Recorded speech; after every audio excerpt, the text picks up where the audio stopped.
This is the Monty Show, the truth in sports talk streaming. When you want unbiased opinions about your favorite team without the spin, all you have to do is find the Monty Show, streaming live and available 24 hours a day, 7 days a week on YouTube. And now, here's Monty. What's up, my peeps? Good to be with you on, it's already Tuesday, June 27, 2023. Man, I hope you're off this week and part of next week. The Monty Show, as always, is presented by our good friends at The Advocates, theadvocates.com, the best injury attorneys in the business, where you never pay a penny to chat with an attorney. It's absolutely free. Get online right now. Talk to an attorney for free. See, because you don't pay the advocates unless and until they win your case. So no consultation fees, no big retainers, no friends. Just the best legal representation in the business at The Advocates. TheAdvocates.com. Make sure you tell them you heard about it on the Monty Show. Again, thanks for being here. Without you guys, we wouldn't have a show. And I mean that sincerely. I know I say it every day. And I hope you know we appreciate each and every one of you, including, let's see, who's first in today? Preston Dorfeld. I think that's 2 days in a row, is it not? Preston, let's go. Kyle A., good to see you. Larry Pilgrim, like Program, but Pilgrim. Hello, Pilgrim. Second, got some news today from my insider, and it all makes sense. The Pac-12 is in a good place. Well, Wow. Thank God we're saved. Man. Thank God we're saved. Sebesta, how the heck are you? Look at everybody in today. It feels good. Even Tanner Plummer is here and stuff. LV Seminole, sup with you. Cy Kev, 4 days until 4 new Big 12 members. Welcome to the conference. I tell you, it's a big day. What is it? Saturday, I believe. Yeah, Saturday. Saturday, July 1st. Yep. It all changes. Yes, Lopes fan Gabe, I agree. Hit the like button. And let's get to work on the Monty Show by welcoming Desert Dog AZ to the membership. Let's go, baby. Strong start to the program today. That's how we start the show, with a new member. We appreciate you very much. Thank you. Without our membership, again, you guys, I'm not even joking. Without our membership, we would not be doing the show that we're doing. We would not be, doing things like going to Big 12 Media Day. We would not be doing things like spending exorbitant amounts of money at the Dallas Cowboys golf course while we're at Big 12 Football Media Days. By the way, we should probably talk about that. Mm-hmm. I mean, I know there's a lot of Texans here. Right. Texans. Texas. Texas. And I know you're all hat and cattle. Right. Okay? Right. Have you played the Dallas Cowboys golf course? And maybe we run this through the show all day today because we're thinking about it. Mrs. Monty is wholeheartedly against the idea of giving Jara $720. Is she? Oh, she's all against it. She is 100% against it. Okay. It's $244 per player just to play. It's in Dallas, so if you have to rent clubs, such as in like myself, right, that's another $108. Right. Maybe PXG needs to hook us up or something. I don't know. Maybe. But it's $108 for clubs, but you do get a premium leather glove. Wow. That I'm told does not require any kind of maintenance. You can just climb in bed and put it on your left hand. How about that? You also get a sleeve of balls. Or 2, I think. You get 2 sleeves of balls. Well. This turned very adult. But my point is, you get a glove, some golf balls, and a full bag of clubs for $108. It's, for the two of us, $720. Yeah. Yeah, I'm not gonna lie, I'm struggling with that. Yeah. That is that's a lot of bread, dude. Yeah, it is. That's a lot of bread. Laura Weiss says, hope your tea time is before dawn. She ain't even playing with that. Yeah, it's hot. Hot. I don't disagree with that. Infamous Montoya says, from the Big Lubbock Bros, good to see you. Montoya and Laura Weiss, good to see you. Truck Stop Gumby says, go to the gun range with an MG42. Okay. He's an assassin. John Menser, if the glove don't fit, you must quit. I've heard that. Yeah, and we're renting a Bronco too, you know. Yeah, I've heard. My friend Al Collins over here is going to be driving. Big Al, do you know who AC Collins is? No. He was the guy driving the Bronco. So you know the OJ. Let me get this right. You know the OJ Bronco reference. You just don't know the AC Collins. Who the hell is AC Collins? Well, He's He's OJ's best friend. Oj. And he's the guy that was. I thought everybody knew he's the guy that was driving the Bronco. Wow. Guess I'm not everybody. Okay. Which is fine. Big Al Smitty, like sands through the hourglass, so are the days of the Pac-12. This long, slow death is taking forever. But today, listen, I don't even know. Today's different, bro. Today's a little different. As we get into as the Pac-12 burns, I want to warn you that this is some of the stupidest stuff I have ever heard. And listen, it depends on who you go to for podcasts. And we used to do a podcast. We understand the grind of, what that is. And you can find our audio podcast anywhere you get podcasts. So Spotify, iHeart, Apple, Alexa, you name it. Yeah. Absolutely. Yeah. But we were sent a link to the Locked On Pac-12 podcast. The guest today was John Canzano. Admittedly, I have never seen this podcast. I've never heard the show before. Okay. The guy who hosts it is an Oregon fan and I believe lives in Portland, which should have been a hint this was going to be a shit show, and it was. Because John Canzano works in Portland, and the host of Locked On Pac-12 straight up said, I'm a fanboy. I'm a huge fan of yours. And so he allowed John Canzano to go on his podcast and say, oh, yeah, SMU is contemplating buying in to the Pac-12. And I'm struggling not to laugh. Buying into the Pac-12 by paying off the Comcast debt. Congratulations, but that's bullshit. And then they would take no money for the first year in the league. So let me get this right. You think a major college athletic department can operate with zero TV or media rights money? So no internet, nothing. You don't get any royalties for photos or videos, nothing. No media rights money. None whatsoever. And they're going to pay $70 million, which in a minute I'm going to tell you why that's impossible. And they're going to pay $70 million to get into the league. Jake, this has to be one of the dumbest things I've ever heard. Yeah, I mean, the problem I have with it is it just simply doesn't add up economically, and it doesn't add up with how any institution would operate in realignment. It doesn't make sense. And the argument was, well, SMU's donor base is full of people from the oil and gas industry, and they make a lot of money. And so, $50 million or $70 million or whatever that number is that wouldn't be anything to them. And so it's a real easy ask. And the problem with that is what they're not saying is that, okay, let's just, surmise that this angle is true, even though it's complete crap and not true. Let's just surmise it's true. So you're telling me that the donors now are going to step into the school's position, the educator's position. They're going to pay the Pac-12 $50 million or $70 million, and then they're not going to make any money back on that investment so that they can be in the Pac-12? I'm sorry. How does that work?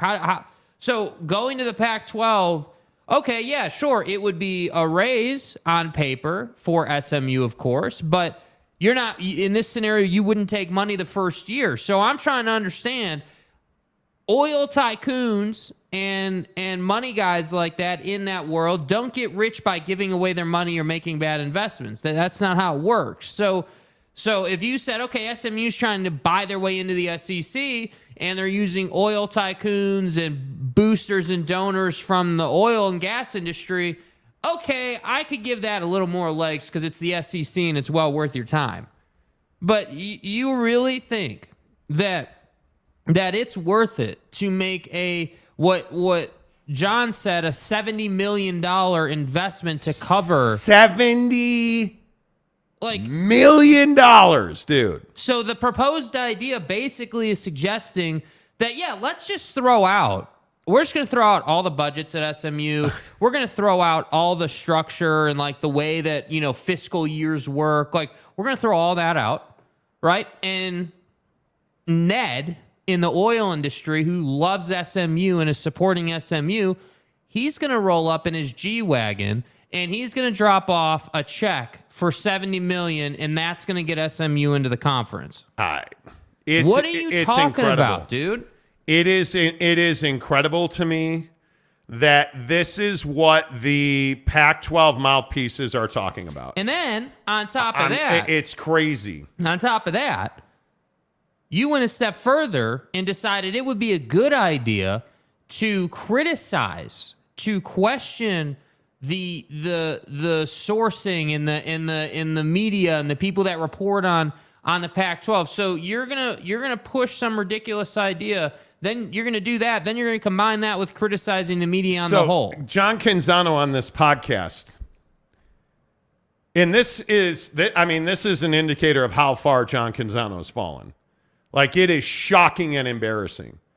John Canzano, in one breath, says the Pac-12 is going to take a $70 million payout from SMU as an entry fee, and then turned around and said, but you've got to watch who you talk to, because these wild, ridiculous rumors out there are just lies and half-truths to feed the news cycle.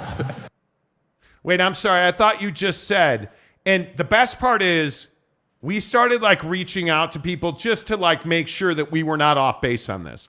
Maybe we're just out of touch and we have no idea what we're talking about. Yeah, maybe we missed something. Maybe we have no idea. We've never heard that SMU is going to pay off the Comcast debt. So I reached out to a friend of mine that I talk to regularly in the TV industry about Comcast. And this person said to me, well, how are they going to pay off the Comcast debt when Comcast is withholding the fees to pay off the debt? So there really isn't a way for SMU to just cut a check. So they're just going to cut a lump sum $70 million check? To who? I guess to the Pac-12. But that isn't Canzano's story, right? That doesn't make sense. I am shocked at the reach that all I can say is, again, the homers in the Pac-12, and I don't particularly have a dog in the fight. I'm not a Big 12 guy or a Pac-12 guy. I'm a Notre Dame fan. So I understand we're going to lose to Alabama every time they play. I get it, right? I know we don't have the biggest TV audience. I know we don't make the most TV money. But I also know that SMU, and I don't care what athletic department you are, you cannot afford, as an institution, to make a $70 million payment.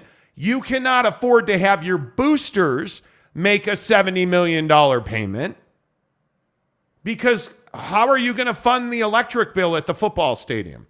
How are you going to fund the insurance premiums? How are you going to fund scholarships? How are you going to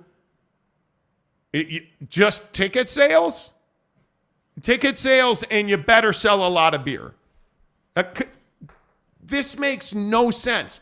Did the host of the Locked On Pac-12 ask a single follow-up question? No, they did not. No, he did not. And again, I don't know the guy. What I know of him is what he said on the show.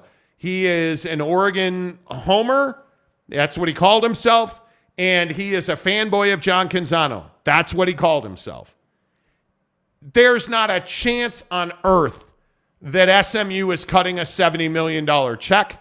And if their boosters, and I don't care how much, and Canzano went on and on, like Jake said, about how they have oil and gas money, and they have, 10-gallon hats full of $1 million bills, apparently. That's all well and good. But if your boosters are cutting $70 million checks for an entry fee to the Pac-12, that still doesn't cover the budget loss of not getting any money at all from a TV deal, from a media rights deal. That doesn't cover that. So I promise you, Not one person we asked about this today had heard about it or believes that it is true.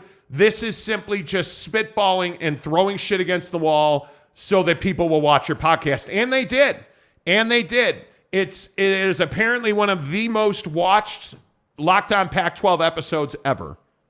And I say congratulations. And I don't know that anybody who watches that show knows how much bullshit they shoveled today. And maybe they don't care about that. And maybe it's just a thing where, hey, Locked On Pac-12 doesn't need, regular viewership. Or maybe the people who watch Locked On Pac-12 don't understand how bad it was. But those of us that talk to people in this conference, like for real, like we actually have gone out of our way to make the effort to talk to people at every school in the conference, all the TV partners and prospective TV partners, like actual fucking human beings that work in those institutions and at those companies. Hey guys. To have to sit through that root canal today was painful. And I see all the comments of everybody saying, oh, well, he was just throwing ideas out. He was not. Go and watch it. Go watch for yourself and listen to him state his opinion as fact. People in the room. That's the verbiage he used. In the room are telling me SMU wants to pay to get into the Pac-12. He wasn't throwing ideas out, dude. He was reporting facts or what he thinks are facts. And my biggest problem with the whole thing is it doesn't add up. Like, I'm not concerned. If we say something and it turns out to be wrong, I'm happy to eat the crow sandwich on that. But what I'm not happy with, or what I'm not cool with, is reporting things that have no chance of being true. SMU is not paying $50 or $70 million to join the Pac-12. And by the way, the $70 million is John Canzano reporting it's $70 million, not $50. Which is also untrue. It's $50. The fee is $50. You know what? And it really bothers me, dude. I am stunned to the level of and the lack of credibility that John Canzano has been exposed for in this whole scenario. Like, I cannot believe it. It is shocking that this is a guy who used to be the league columnist in the Pacific Northwest. Like a big deal. Carried a lot of water in that town. Now you're just not. You're not credible at all. And John Canzano, apparently we found out today, has a radio show, or I think we might have known that. In Oregon, in Portland, he has a radio show. And he has his website. But he no longer has editors. He no longer has fact checkers. People that are like, hey, yeah, we're going to need more information on that right there before we publish it. So we're getting John Canzano reporting, hey, SMU wants to pay $70 million to Comcast as an entry fee to get into the Pac-12. And listen, SMU, do they have the money? Yes. SMU, it's not in question their donor base, their booster base, none of that is in question. Nobody is questioning their financial ability outside of the university to make a $70 million payment. Nobody. But the things that people like John Canzano apparently have stopped thinking about is, okay, well, cool, that's your entry fee. So you take no money, because Canzano said they'll pay $70 million and take no money in year one. So you're just going, because that payment comes at the end of the fiscal year. So you're going to go 2 full years without getting any money. Think about that. If you don't get paid on July 1st, 2024, you got to go this entire year that you just went through, and then the next year without getting any money. How are you going to afford chin straps at that point? Yeah. It's remarkable to me. And Donuts gives us $10 and says, Monty Golf Fund, top of the day, man. Thank you. I appreciate you, bro. Appreciate that. Cyclone Steve, SMU alums are huge into trydaytrading.com, apparently. Because it is, that just cannot be true. Yeah. You can't tell me, with all due respect to John, because I'm trying to be kind, but This is the second week in a row that this guy has just gotten his testicles crushed on something really stupid that he said. Oh, hey, the grant of rights in the Pac-12 is done. The first fucking guy, the President Robbins in Arizona that was asked about it said, no, that's not true. That's a lie. Not true. Never heard of it. Didn't see it. The first guy who was asked about it. No, not true. Hey, what do you mean not true? Could they have done it without you? No, can't do it without me. No. And now you're floating the story that SMU is going to pay $70 million as an entry. They're going to pay to join the Pac-12 and take no money for 2 calendar years. Yeah. What sense does that make? Doesn't make any. Doesn't make any. All it is a dog chasing cars, man. It's amazing to me. It's amazing. Renee Roca says, meanwhile, San Diego State asking for an interest-free payment plan. Right? That's a real, Renee, that's a really good point. Because here you have this situation where you've got San Diego State writing a letter to the Mountain West Conference asking for a payment plan and really asking for a 30-day extension and then a payment plan. And then you say, well, San Diego State's honored to have been a founding member of the Mountain West, but we're out. Read discuss notice requirement. Typically requires notification by June 30th of the year preceding the effective date. San Diego State would like to ask for a 1-month extension given unforeseen delays involving other collegiate athletic conferences beyond our control. Why on earth does the Mountain West care about that? They don't. And the ball's on you to ask for that is incredible. Then in discuss exit fee, with a full consideration of the value added from our recent participation in the NCAA basketball championship game. So you finally did what teams are supposed to do. And you went to the NCAA tournament and you think you deserve a huge financial consideration for that. Apparently. How broke are these universities? That's what comes to my mind. Well, it seems like they're just, I don't know that I'd say they're broke. I think they're running super tight budgets. That's all. I think they're not running with any type of cushion or anything. I think they're just saying, okay, how, because again, it goes back to this whole concept of academia doesn't want to subsidize athletics. And so what are the athletic departments doing? Right? They're being tasked with, okay, here's a P&L with all the line items, everything from Band-Aids to chin straps to basketballs to boats for the rowing team to whatever, right? All those costs are on one sheet. Add them all up. This is the exact number down to the change with tax included that we need to fund our athletic department this year. So when San Diego State wants to leave and they understand, it turns out that we don't have an extra $17 million. Turns out, in fact, we don't have an extra $34 million, right?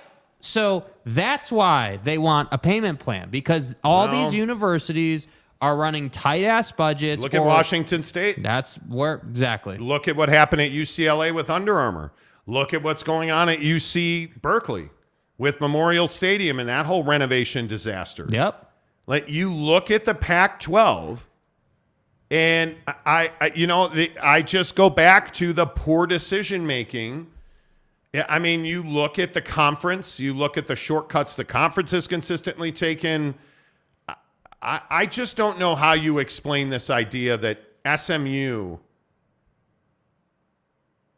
I mean, it's unfathomable to me. Yeah. That SMU would take a 2-year hiatus from getting paychecks in their athletic department. How do you? I don't understand. It's founded on the concept that SMU is desperate to join a Power 5. That's, if you think about this, this whole concept of SMU paying $70 million by John's reporting is founded on the idea that, hey, they are so desperate to join a P5 that they will pay that much, which I don't agree with. I don't think anybody in realignment is so desperate to into the negative. I just don't believe it. Because no matter who pays it, and I see a bunch of people saying, well, if boosters pay it, why does it matter? Well, okay, so if your booster pays the Pac-12 $70 million, how much are they paying you? Do they have another $30 million to offset? So that's $100 million now. Your boosters have just $100 million they're willing to pay to get you into a conference where, by the way, again, I would remind you, there's no precedent set for people to be paid full scale when and if the Pac-12 expands. Yeah. Like, what is to say? And let's just say, because, Canzano today said that the Pac-12 is going to get a media rights deal that's going to far surpass the Big 12. They're going to make more money. Okay, so let's say they make $32 million. How much money is SMU getting year two? Because they're paying $70 million to get in the league, taking nothing in year one. How much money are they going to? Are you telling me that somebody in a media rights deal is willing to pay SMU $32 million a year? And you're telling me that's because you believe, and this is the crux of the SMU value conversation. You really believe that SMU delivers you the Dallas-Fort Worth area? You truly believe that if SMU and Oregon State are playing a game, everybody in Dallas is going to put down their iced tea and they're going to go turn on a TV and make sure they don't miss that SMU-Oregon State game? Hell no. You really believe that? Because I don't believe that. Now, if you want to tell me that Texas is playing Alabama, or Texas is playing Ole Miss, or Texas is playing any other middle-of-the-road SEC team, I believe most of Austin, a good part of Houston, a good part of Dallas are going to flip on the TV and watch the Texas Longhorns play football. Yeah. I also believe very passionately that if TCU is playing anybody in the Big 12, BYU and TCU are playing. My guess is Dallas, Fort Worth, the Metroplex is going to watch a TCU game of note in the Big 12 before they turn on SMU. God bless. And again, tell me I'm wrong. Tell me I'm wrong. Make the argument that, and I understand, I don't know shit about Texas. A guy told me yesterday, you're not from here, you don't get it. Well, I know it's fucking hot, and I know you guys love football in Texas. But you know what I don't get? I don't get how the Pac-12 believes that there's a TV contract out there that pays full fare for SMU, and full fare because they believe SMU delivers the Dallas Metroplex. Yeah, somehow I don't see that. And until it's in writing right in front of my face, I'm probably not going to believe it. Yeah. Because I have a hard time with that. You look at Texas,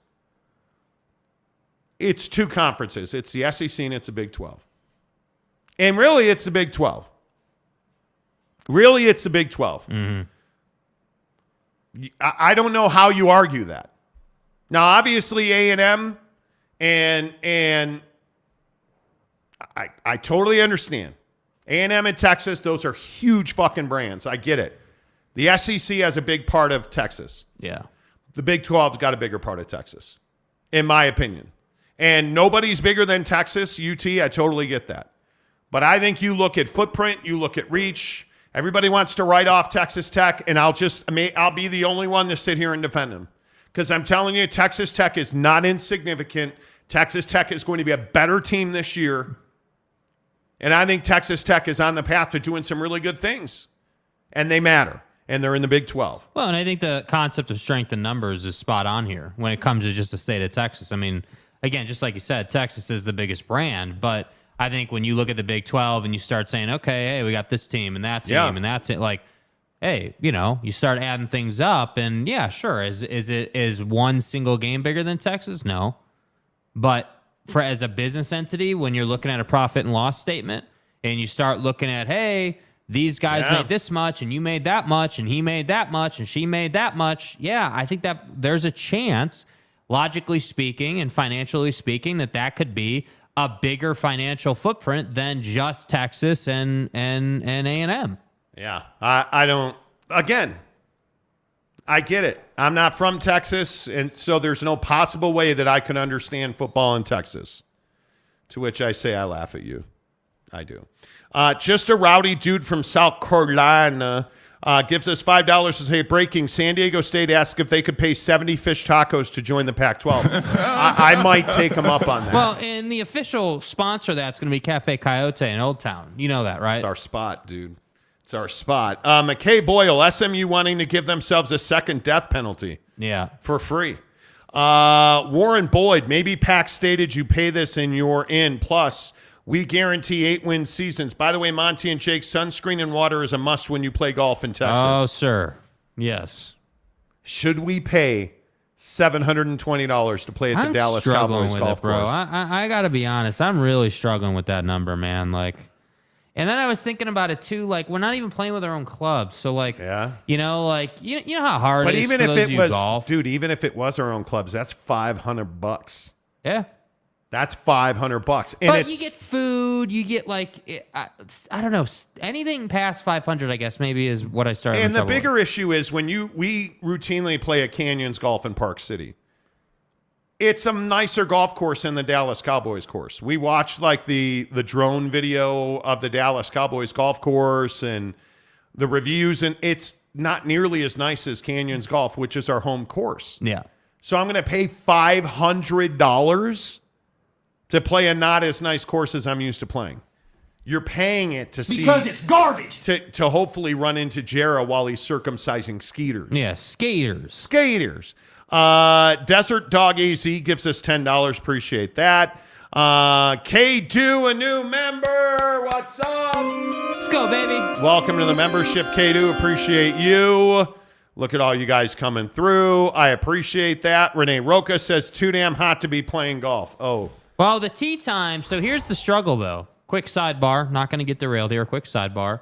The tee time's for 4:30. That was the latest tee time we could get. 4:30 in the afternoon. I mean, we're cooking out there. Now, I'm okay with that.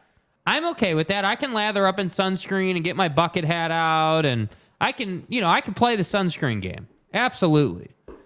But my God, dude, $500 and really $700 in this case. Yeah, I don't know. It's heavy, bro. I don't know about all that, dude. I do know that no matter what happens when I play golf, Bucked Up powers us through our rounds because Bucked Up Energy is the official energy provider of the Monty Show. Let's do our buckshot like we always do at 3:30 every day. Let's go. We drink our buckshot, so cheers, friends.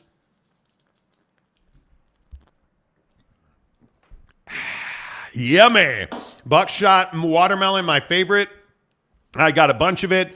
I take it when I golf. I take it when I do the show. Golf. It makes a big difference. And the thing I love about the buckshot is that it's easy to drink. They taste great. And you really don't notice you don't get jitters, nothing. It's only 100 milligrams caffeine, but it gives you this mental lift. Yeah. You just feel crisper, clearer. It's almost like you pop the clutch, you put it, and you just hit the gas. Yes. That's what it feels like. Put it in gear, hit the clutch, and you're good to go when you drink a buckshot. I want to give you 6 free samples. It's in the description below. But I would also tell you guys, you got to check out the Buck Bars. They are spectacular. Had a Buck Bar as I do every morning. And they just help you be less hungry.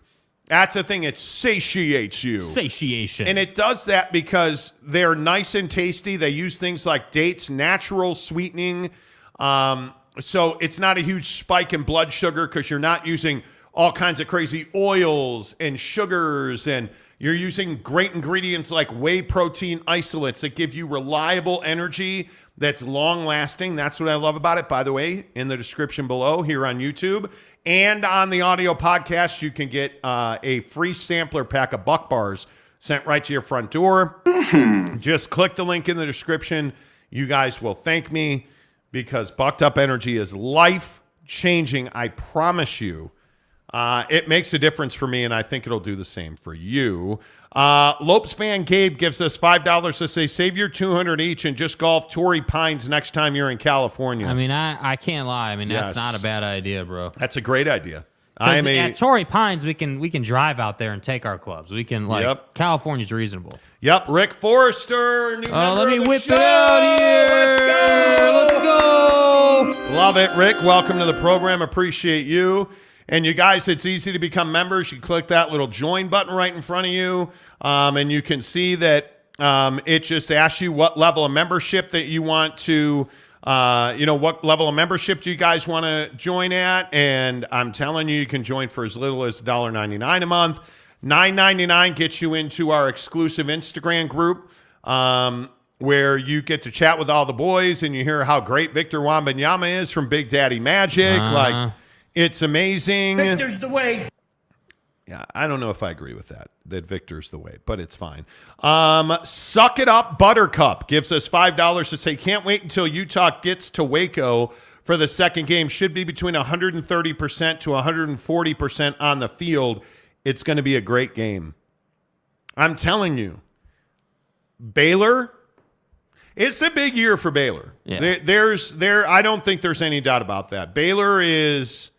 I think Baylor was one of the disappointments in this league last year in the Big 12. I mean, Oklahoma State, this is a big year for Oklahoma State. I think it's a big year for Kansas to back up what they did last year.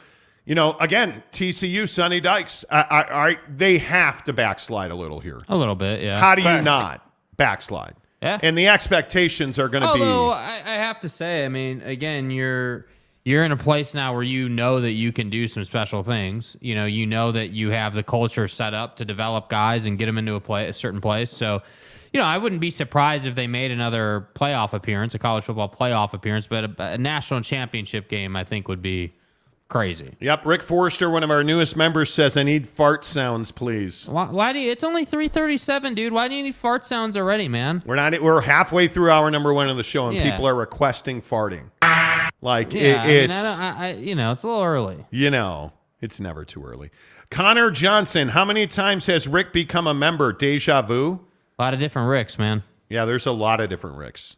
It's at a minimum, it's once a month. So I don't know. I couldn't tell you. Jim Willis, SMU would also have to pay AAC exit fee. Correct, they would. They would. Bryce Martin, who are you guys most looking forward to hearing from at Big 12 Media Days? I don't think there's any doubt. Coach Gundy, Coach Sataki, I think for certain. Hopefully Mr. Yormark. Well, absolutely. But I think there's not a coach in this league that doesn't have a story to tell. You look at Steve Sarkisian at Texas on the way out the door. Brett Venables at Oklahoma, I think, is an incredibly compelling situation because you're going from the frying pan into the fire, from the Big 12 to the SEC. There's, again, make a list. What are the expectations at Cincinnati? We've had this conversation 1,000 times, right? I don't know that there is a boring conversation. Again, you look at Baylor. I think it's a critical year in the development at Baylor. Grimes went down to Baylor and everybody thought that was the cherry on top, and that turned out not to be the case. And I'm not saying Grimey's at fault there, but yeah, you just didn't get the result that you thought you were going to get there last year. Yep. Especially when 2 years ago you were really good. So I think there's a lot of really compelling storylines. How much pressure is there now at Houston? Right? You've gone through and you've gotten into the Big 12. Your basketball program's arguably the best program in the country right now. Sampson gets a huge extension. Is Houston now a basketball school again? Maybe, possibly, I would think so. I think that UCF is incredibly compelling right now. It does UCF matter in the grand scheme of things? Fuck yeah, it matters. I think it's really important to have that kind of representation in Florida and that kind of reach. I think that's really important. Yeah. Like, there is not a boring storyline in the Big 12. And I'd say the same thing about the Pac-12. I mean, I think, we will not be at Pac-12 Media Days, unfortunately, but I think it's going to be very interesting to hear. It's going to be very interesting to hear how many guys like John Canzano wind up, slurping at the teat. Like, how many guys, because you already know you've had George Kliavkoff on your show, right? How many people are willing to ask difficult follow-up questions? After the envelope calculations. How many people are willing to ask compelling follow-up questions at Pac-12 Media Days? How many? Who is it? Who's willing? That's a huge question. Yeah, I mean, and maybe we should go. Yeah. Maybe we should go. I don't know. But I think it is... Dude, I think it's really important that pertinent, direct questions are asked. Because if we get to Pac-12 football media days and we do not have a Pac-12 media rights deal, which I would find shocking, hard to believe. July 21st. If we get to Pac-12 football media days and there is not a deal in place, that would be... I mean, I just don't understand. Like, okay, That'd if be you don't shocking. get a deal done before July 21st, you're sending George Kliavkoff out to pasture. You're basically saying, hey, yep, go ahead. Yep, go ahead. Well, I don't know. Like, what is he supposed to say? I mean, what is going to be... Because that's what I'd be looking for. Like, okay, if I'm going to go to Pac-12 Media Day, because notice it's one day, not two. It's Media Day. It used to be days. It's now day. What is the situation? So, A, do they have a deal or not? Okay, let's say they don't have a deal. Yep. What is the patented, talking points? Hey, well, what about the grant of rights situation? What about this? What about that? Well, XYZ, whatever. Hey, I'm prepared on my talking points. Will he have talking points? Will he be prepared? I'll be curious to see how they go about that. If they do have a deal, just how far are they going to bloviate about that deal? How far are you going to stretch the positivity on that deal to make it feel like Pac-12 Media Day was a success? Because I think that's also something that should be noted. Yeah, I think that's a huge thing. And I really hope that, and I hesitate to say it out loud, I really hope that somebody shows up with a set of balls and asks the pertinent questions. Hey, how much damage has been done to this conference through this media rights negotiation? Oh, none whatsoever. Okay, well, so you don't think that it hurts you in recruiting, and you don't you need to ask follow-up questions. You don't think this hurt your brand? There's got to be follow-up questions. Hey, and let's, based on what the TV deal is and the media rights deal is, like streaming, like who's still here? Has anybody announced they've left? Like, you need real conversations in this league. You need the thing that is lacked so painfully in the Pac-12 is truth. Honesty, forthright, open communication has lacked in this conference. And I love that, again, like Canzano in Portland today talking on this podcast about how, it's the media's fault. And the media is the one putting the message out. And the media is the one causing confusion. And the media, which, by the way, you're part of the media, dude, or at least you used to be. And, oh, by the way, I'll say again, by the way, WHEY, it's your presidents in this league who have caused the confusion. Yeah. Because President Robbins and Kurt Schultz and you look at Colorado talking and Arizona State talking and the Arizona State AD talking and the president talking and saying different things than... President Crow and Ray Anderson, who's the athletic director at Arizona State, quite literally saying two different things. It's not the media that's caused the firestorm. It's your presidents talking that have caused the problems. Yeah. It's San Diego State completely humiliating you and them, and now these letters become public. That's what's damaged the brand of the Pac-12. That's an issue. Right? That's what's hurt recruiting. Yeah. That's what's hurt reach. That's what's hurt, partnerships and athletic departments. You have revolts in your athletic departments between academics and athletics at Washington State. Yeah. I mean, that's the media's fault? Maybe it's Kurt Schultz saying, oh, we're days away here. Well, because let's not forget the buttes out of Kurt Schultz, the president of Washington State, saying, oh, hey, oh, man, if the optics on this thing weren't so bad right now, maybe we'd have a deal. Why is it dragged on so long? I think it's just the environment. It's the uncertainty in the economy, the layoffs in the tech sector and other places. I mean, look at the major media companies have almost all laid off people, and so have some of the major players in the tech sector. And, I know at least one of the partners we were talking to said. And do you notice right there what he does when he goes into story time? And I'm going to play that again.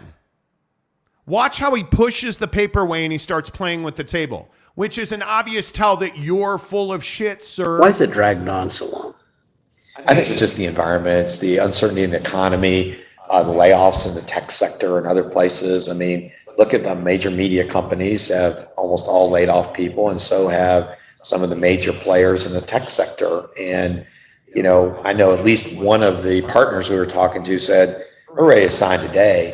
But the optics of us announcing that we're laying off X number of people and we signed, this multi-million-dollar deal with the Pac-12 are just simply not the best. So we're going to have. Yeah. And then like a week later, ESPN announced that they had hired Pat McAfee for $150 million. Come on, guy. And you can tell that he is, in my opinion, bloviating and lying. Yes. Because he's pulling at his ear and he's playing with the table and he's moving the paper. And yeah, there's no bad optics outside of the Pac-12. You're the bad optics, bro. Yeah. You are the bad optics. I might ask not why ESPN. you're live streaming your meetings, by the way. Like the dysfunction, the dysfunction is amazing to me. Yeah. It is. So it's no surprise, though, when the SMU narrative gets run out there by none other than Gonzalo. It's not surprising. It's not surprising at all. And I just look at those situations and I look at John Canzano, who is very clearly a mouthpiece for the Pac-12. I truly believe he has relationships in the Pac-12, and I believe he feeds off the teat of those relationships, meaning he says, and I love that he's like, oh, well, you have people in the media who, they're talking to people at these institutions who are trying to destabilize. And Canzano goes on about how the Big 12 has hired a consulting firm and they've reached out to media members who they just regurgitate all of the lines they're given. Well, okay, so wait, let me get this right. John Canzano, you went on your apparent radio show and said on your website and on Twitter that the grant of rights in the Pac-12 was done. And then like 2 hours later, President Robbins went on the Paul Feinbaum show and eviscerated you. When I landed, I saw some reporter said, is this true? And it was a tweet from one of the other reporters saying the deal with the Pac-12 is done. Details to follow. And so my answer was, I've not been informed about any of the information in this tweet. Dude, like, any confusion there? This is what's wrong with the Pac-12. This is what's wrong with the Pac-12. It's not that the media or these dastardly Darth Vader type consulting firms that are sticking their fingers in my butt. Like, that's not what's happening, John. I am your father. You're being told what to say.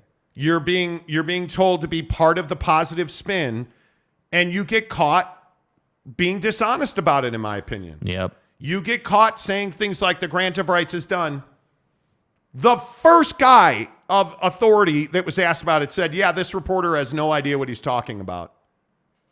And then the president at Washington State and the president in Arizona, it's not the media's fault these guys won't shut up. That's and it's correct. not and it's not the media's fault that the conference picked John Canzano, who's terrible at being a mouthpiece. Like, it's amazing to me. Yeah. It's absolutely amazing to me. Yeah. And I don't know how you explain it. Gilstrap. Yeah. Yeah. It's about time you showed up on time, Hey, Slick. it's Gilstrap. How about that? Pac-12 Media Days exclusively on Apple TV Plus. Yeah, you're not wrong. Yeah, live streaming and stuff. Another narrative that I think is hilarious. Oh, yeah, Apple TV is going to pay to produce all this product. No, they're not. They're not. You know. Tanner Plummer says, so I just watched the Locked On Pac-12 show with Canzano in it, and it felt like Canzano and the hosts were trying to find anything that could save the Pac-12. It was sad. It is sad. It is sad. It feels like you're manufacturing talking points. Like there is, and I hope I'm wrong. Maybe I am completely wrong. There's no way on God's green earth they're paying $70 million to get into the Pac-12. Yeah. SMU is not doing that. Don't see how that works. There's no way. No way. Clint Mose says back the Pac. And Donuts says they want me in rehab, but I said, no, John Canzano. Mm-hmm. It's a direct quote, I believe. Right. Connor says, LOL. Why is everybody... Oh, back the Pac. See the backpack. Oh, it's just like a backpack and back the pack. Got it. Okay. Connor Johnson says, can you drop a backpack in the comments on positive days? I don't like the downer days. Well, sir. Good news for Beef Fan, by the way, right? Beef Fan here. Reeser's looking nice. Reeser is looking nice. Almost done. Dude, I'm telling you.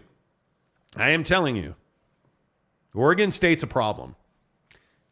2 letters that will make or break the Oregon State Beavers this coming season. DJ. That's it. That's it. If their guy DJ plays some music well and spins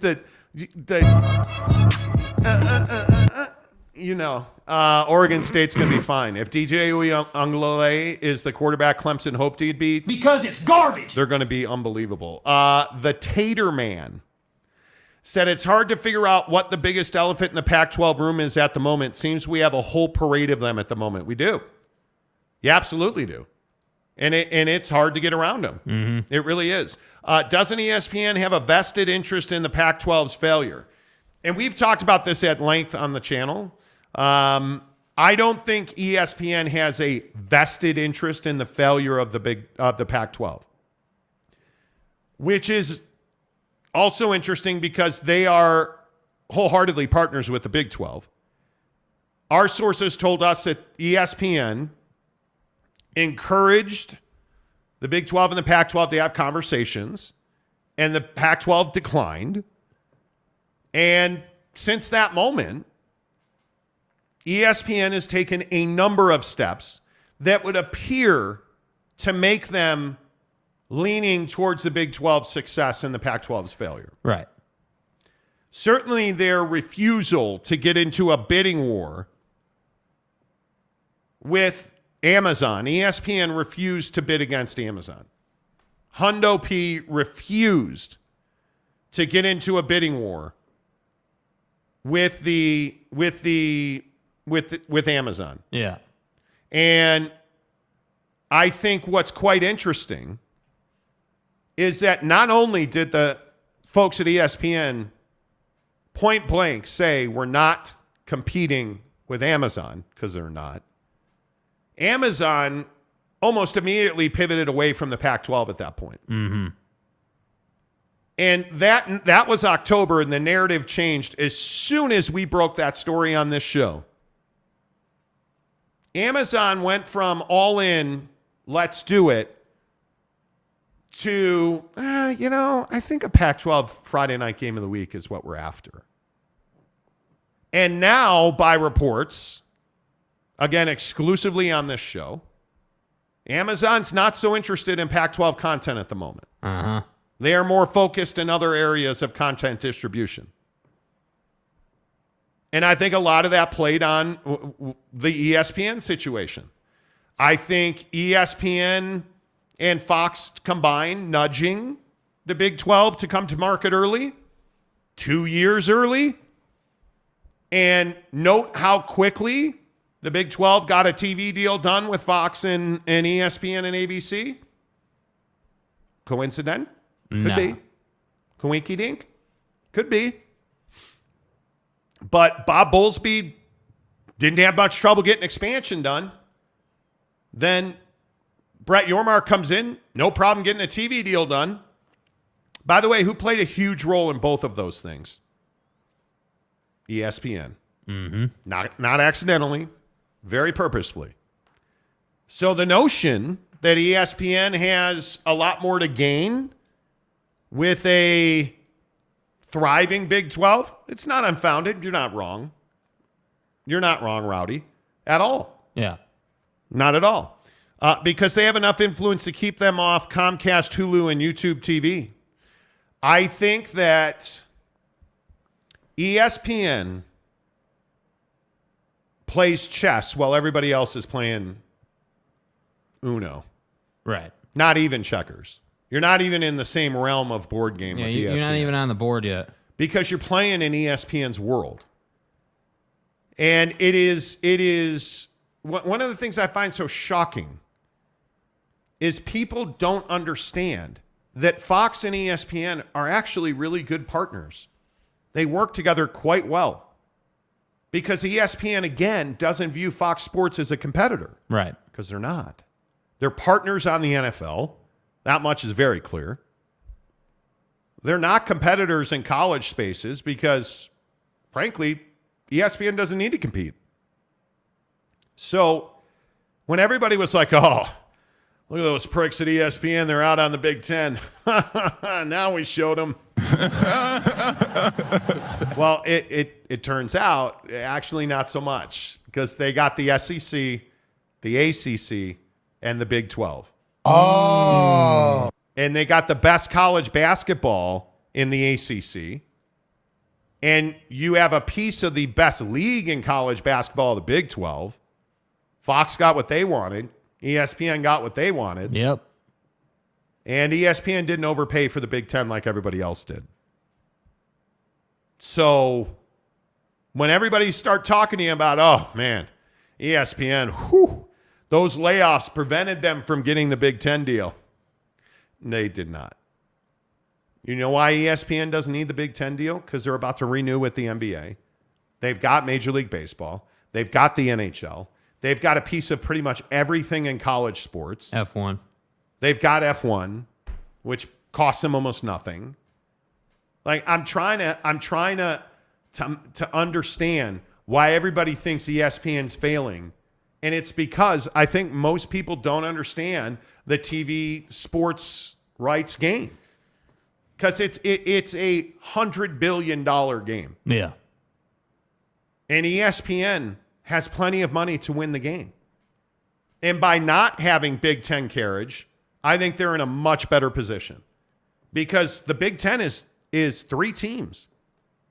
A year from now, it'll be 5 teams. Yeah. And maybe you get lucky and Minnesota comes back to life. And maybe you get lucky and Iowa comes back to life. Maybe you're a 5, 6, 7 team league. But you're never going to get Rutgers. And listen, I understand it. I understand you wanted New York City. Totally get that. Maryland's never probably going to win in football, but I get it. You needed Washington, D.C. Mm-hmm. But let's not sit here and pretend that the Big Ten is some behemoth of a league, because they're not. The Big Ten is not the preeminent sports enterprise in the United States. They just happen to be really good at making money. That's it. They have the biggest TV deal. Yeah. Does that make them the best league? No. In fact, I again, and I know we've done it a million times on this show, I think I can make an argument they're one of the most shallow football leagues in the country. And relax, Ohio State fan. Relax. Yeah. I'm not looking at you, Ohio State, Michigan, and Penn State. Although Penn State, with Jerry Sandusky and Joe Paterno, shouldn't be playing football. Mm-hmm. I'm looking at you, Indiana. I'm looking at you, Illinois. I'm looking at you, Wisco. Although Wisconsin, obviously, with Luke Fickell, you would expect. I'm looking at you, Nebraska. Although Nebraska but right now, this is a 3-team league. And I think ESPN did themselves a huge bit of justice and really smart business by making sure that they downloaded the Papa Murphy's app because they know for a fact that the meatball marinara is amazing. At Papa Murphy's, we do more than just pizza. We do meatballs and marinara. Papa Murphy's does meatballs? Oh, I think you mean I do the meatballs and marinara? And how do you do it, Dad? How do I do it?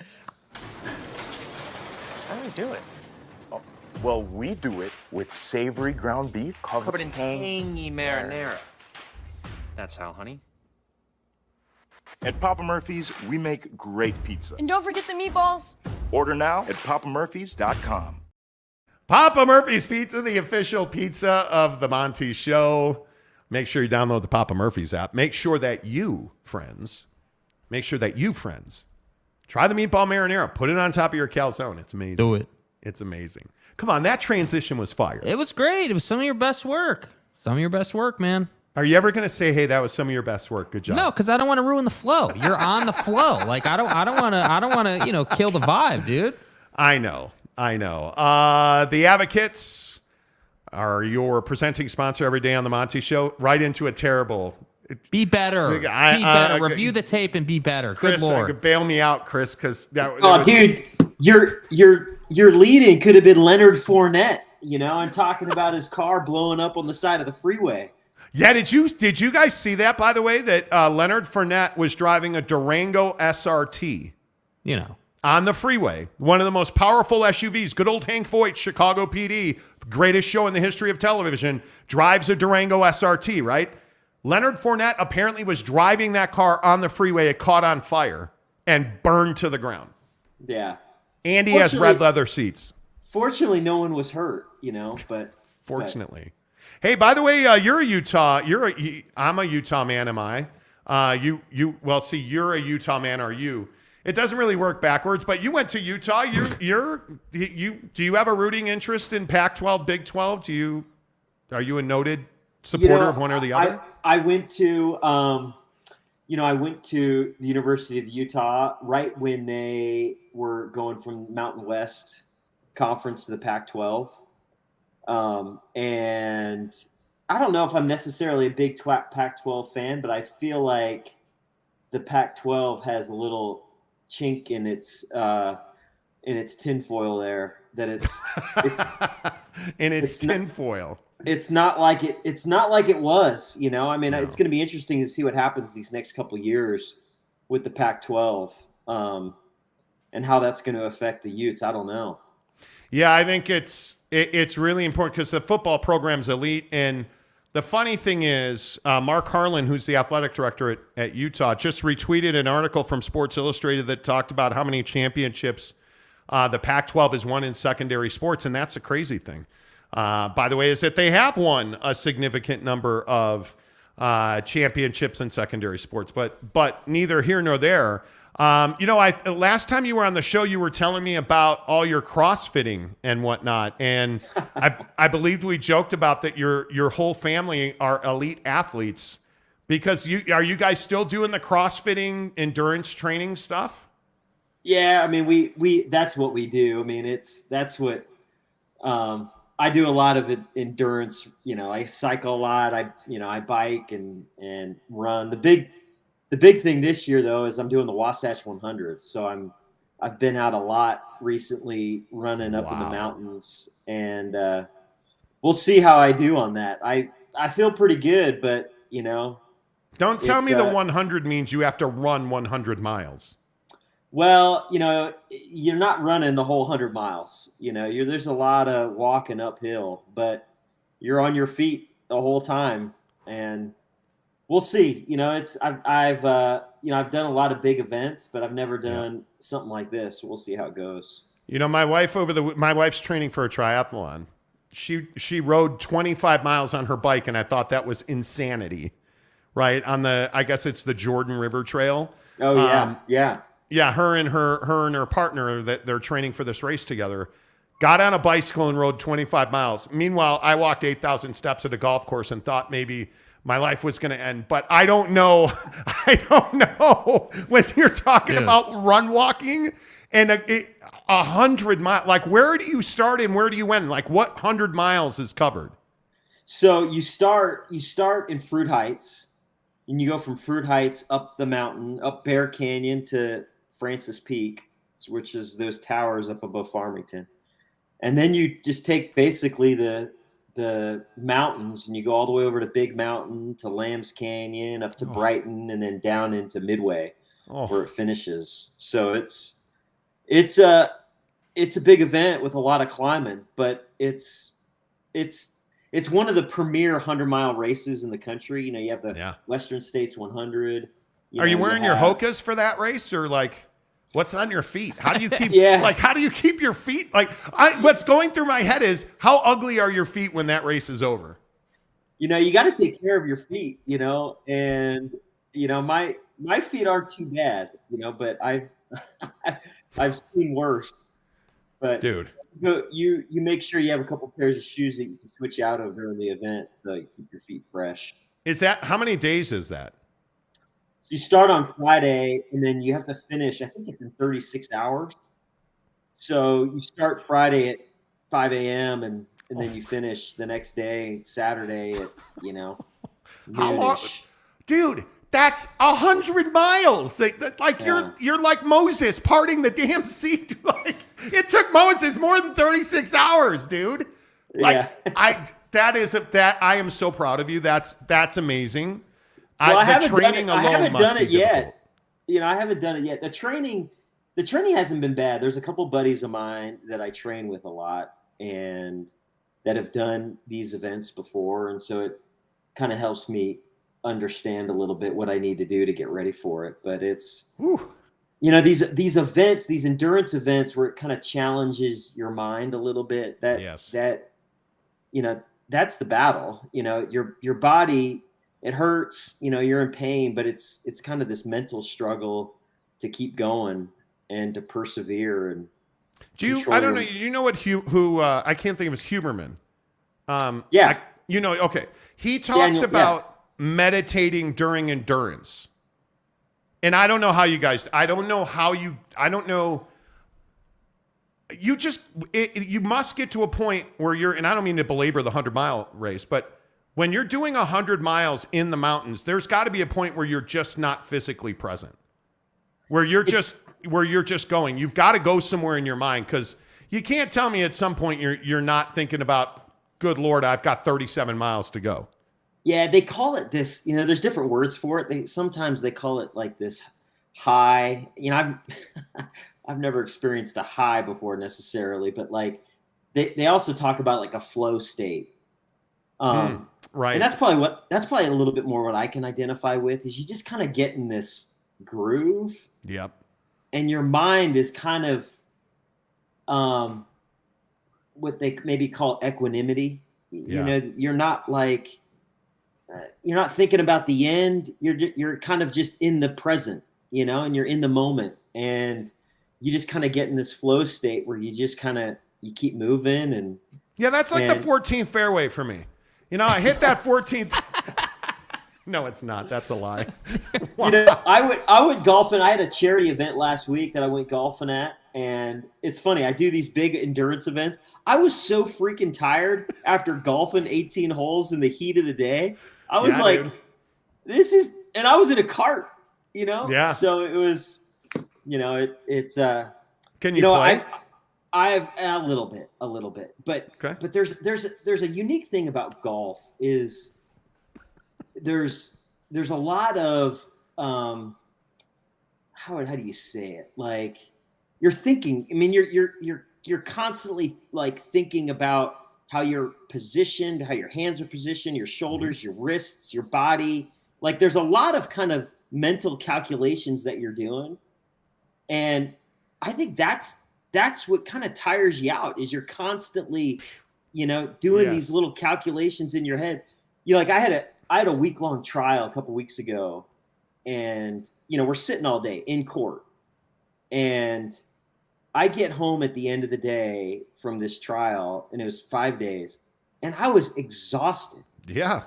You know, like more so than after I go on a big run or bike ride. And there's been, the studies talked about this, but when you use your mind and you're constantly, kind of mentally engaged, I mean, it burns a lot of calories. And so yes, it does.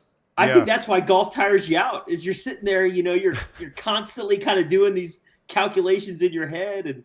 And that's why in golf, like the thing that kills me is we'll play with guys, and I'm not a drinker, but we'll play with guys who will just be like pounding beers. And like they're entering the flow state. Yeah, they're entering the flow state. Exactly right. Like, and I'm like, dude, I'm drinking water and bucked up over here, and you're drinking Coors Light, and you're killing me. And I'm trying, like, I don't. The flow state. Yes, is real. It is. Talking to Chris from the Advocates, the thing I always tell people about the Advocates is that it really is about service with you guys. And the thing that's amazing to me, Chris, is that you guys genuinely are out in the communities that you guys serve. And I think it's one of the things that really separates you. You see all these fly-by-nights and you hear all about this attorney and that attorney, and we do this and we do that. And you guys are collecting bicycles for charity, and you guys are like, you do all this stuff. Why is your community component so important? It's funny that you bring this up. I mean, just this morning, I was on Good Things Utah, and we were talking about this apple tree back to school drive that we're doing for the road home. And, we're in the community. I mean, we live here. I live in Farmington. All the attorneys here, we live in, anywhere from, Fruit Heights to, down to American Fork and up in Ogden. I mean, we're a part of the community, and, we want to make our community a better place. And that's why we practice law here, is we want to help people that are injured in accidents where it's not their fault. We want to help them get better, and we want to make the community a better place, and it's fun. Yeah. And I think to that point, one of the other things that's always amazing to me is it costs you nothing to ask a question of the Advocates. It costs you nothing to have the best legal representation in your injury case, because you guys don't ask for retainers or consultation fees. Like, you can go on the advocates.com, UtahAdvocates.com. You can chat with an attorney for free right now. Yeah. I mean, your friend or your neighbor's not going to charge you if you need help with something. It's the same way with us. Wow. I mean, you can call us anytime, and we're here to help out, and we want to see Utahns, people here in Utah, we want to see them getting taken care of when they're in a moment of extremity, when they're hurt in an accident. It's not their fault. We want to help them out. Yeah, because it's usually not the best day of your life. And I think that's one of the things, and you know this, Chris, that when you get into an accident, a lot of times you're not thinking clearly. And a lot of times there's a stigma about, do I want to be the guy that sues somebody? Do I want to be I much more look at it as, what do I need to do to get back to the best version of myself and thrive in life, versus fight my insurance company, who right off the bat isn't fighting for me. They're fighting for their shareholders. Yeah. I mean, absolutely. I mean, we just want to give people a fair shake, because these insurance companies have billions of dollars, and we just want to make sure that people are watched after and taken care of when they're injured in an accident and they have someone fighting on their side. I mean, that's what we're here for. That's what I do for a living. Yep. Love it. When's your 100 miler? September. You got to come back on before then. We got to get a training update. You got to come back on right before you take off on that Friday. And then you got to come back on after that race is over, and not to be weird. Cause we're you and I are kind of friends now, but I want to see pictures of the feet when the race is over. And I want to see, I don't, I'm kidding. But we've got to get we've got to keep updated on your training, because I'm fascinated by it.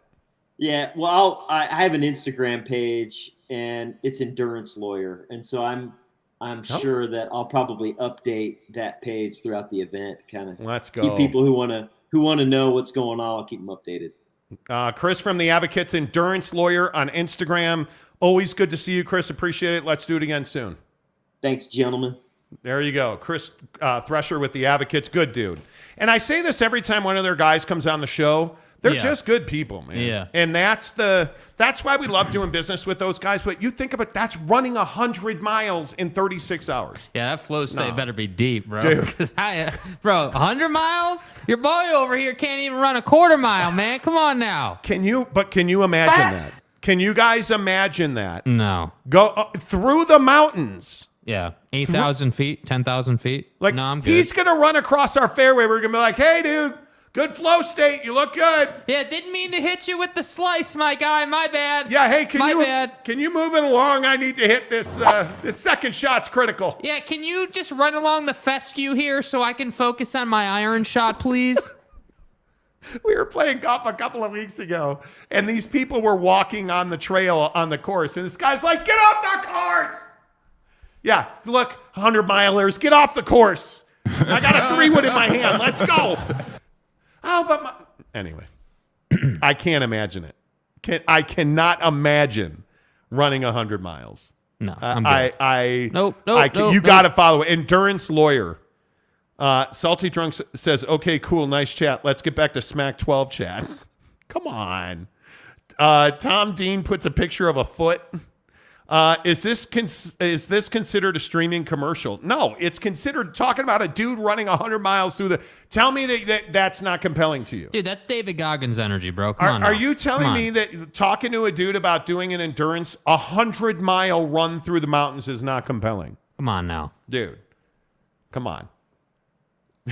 This could be true. Adam Salamini says Breaking Monty has a foot fetish. No, but it's fascinating to me.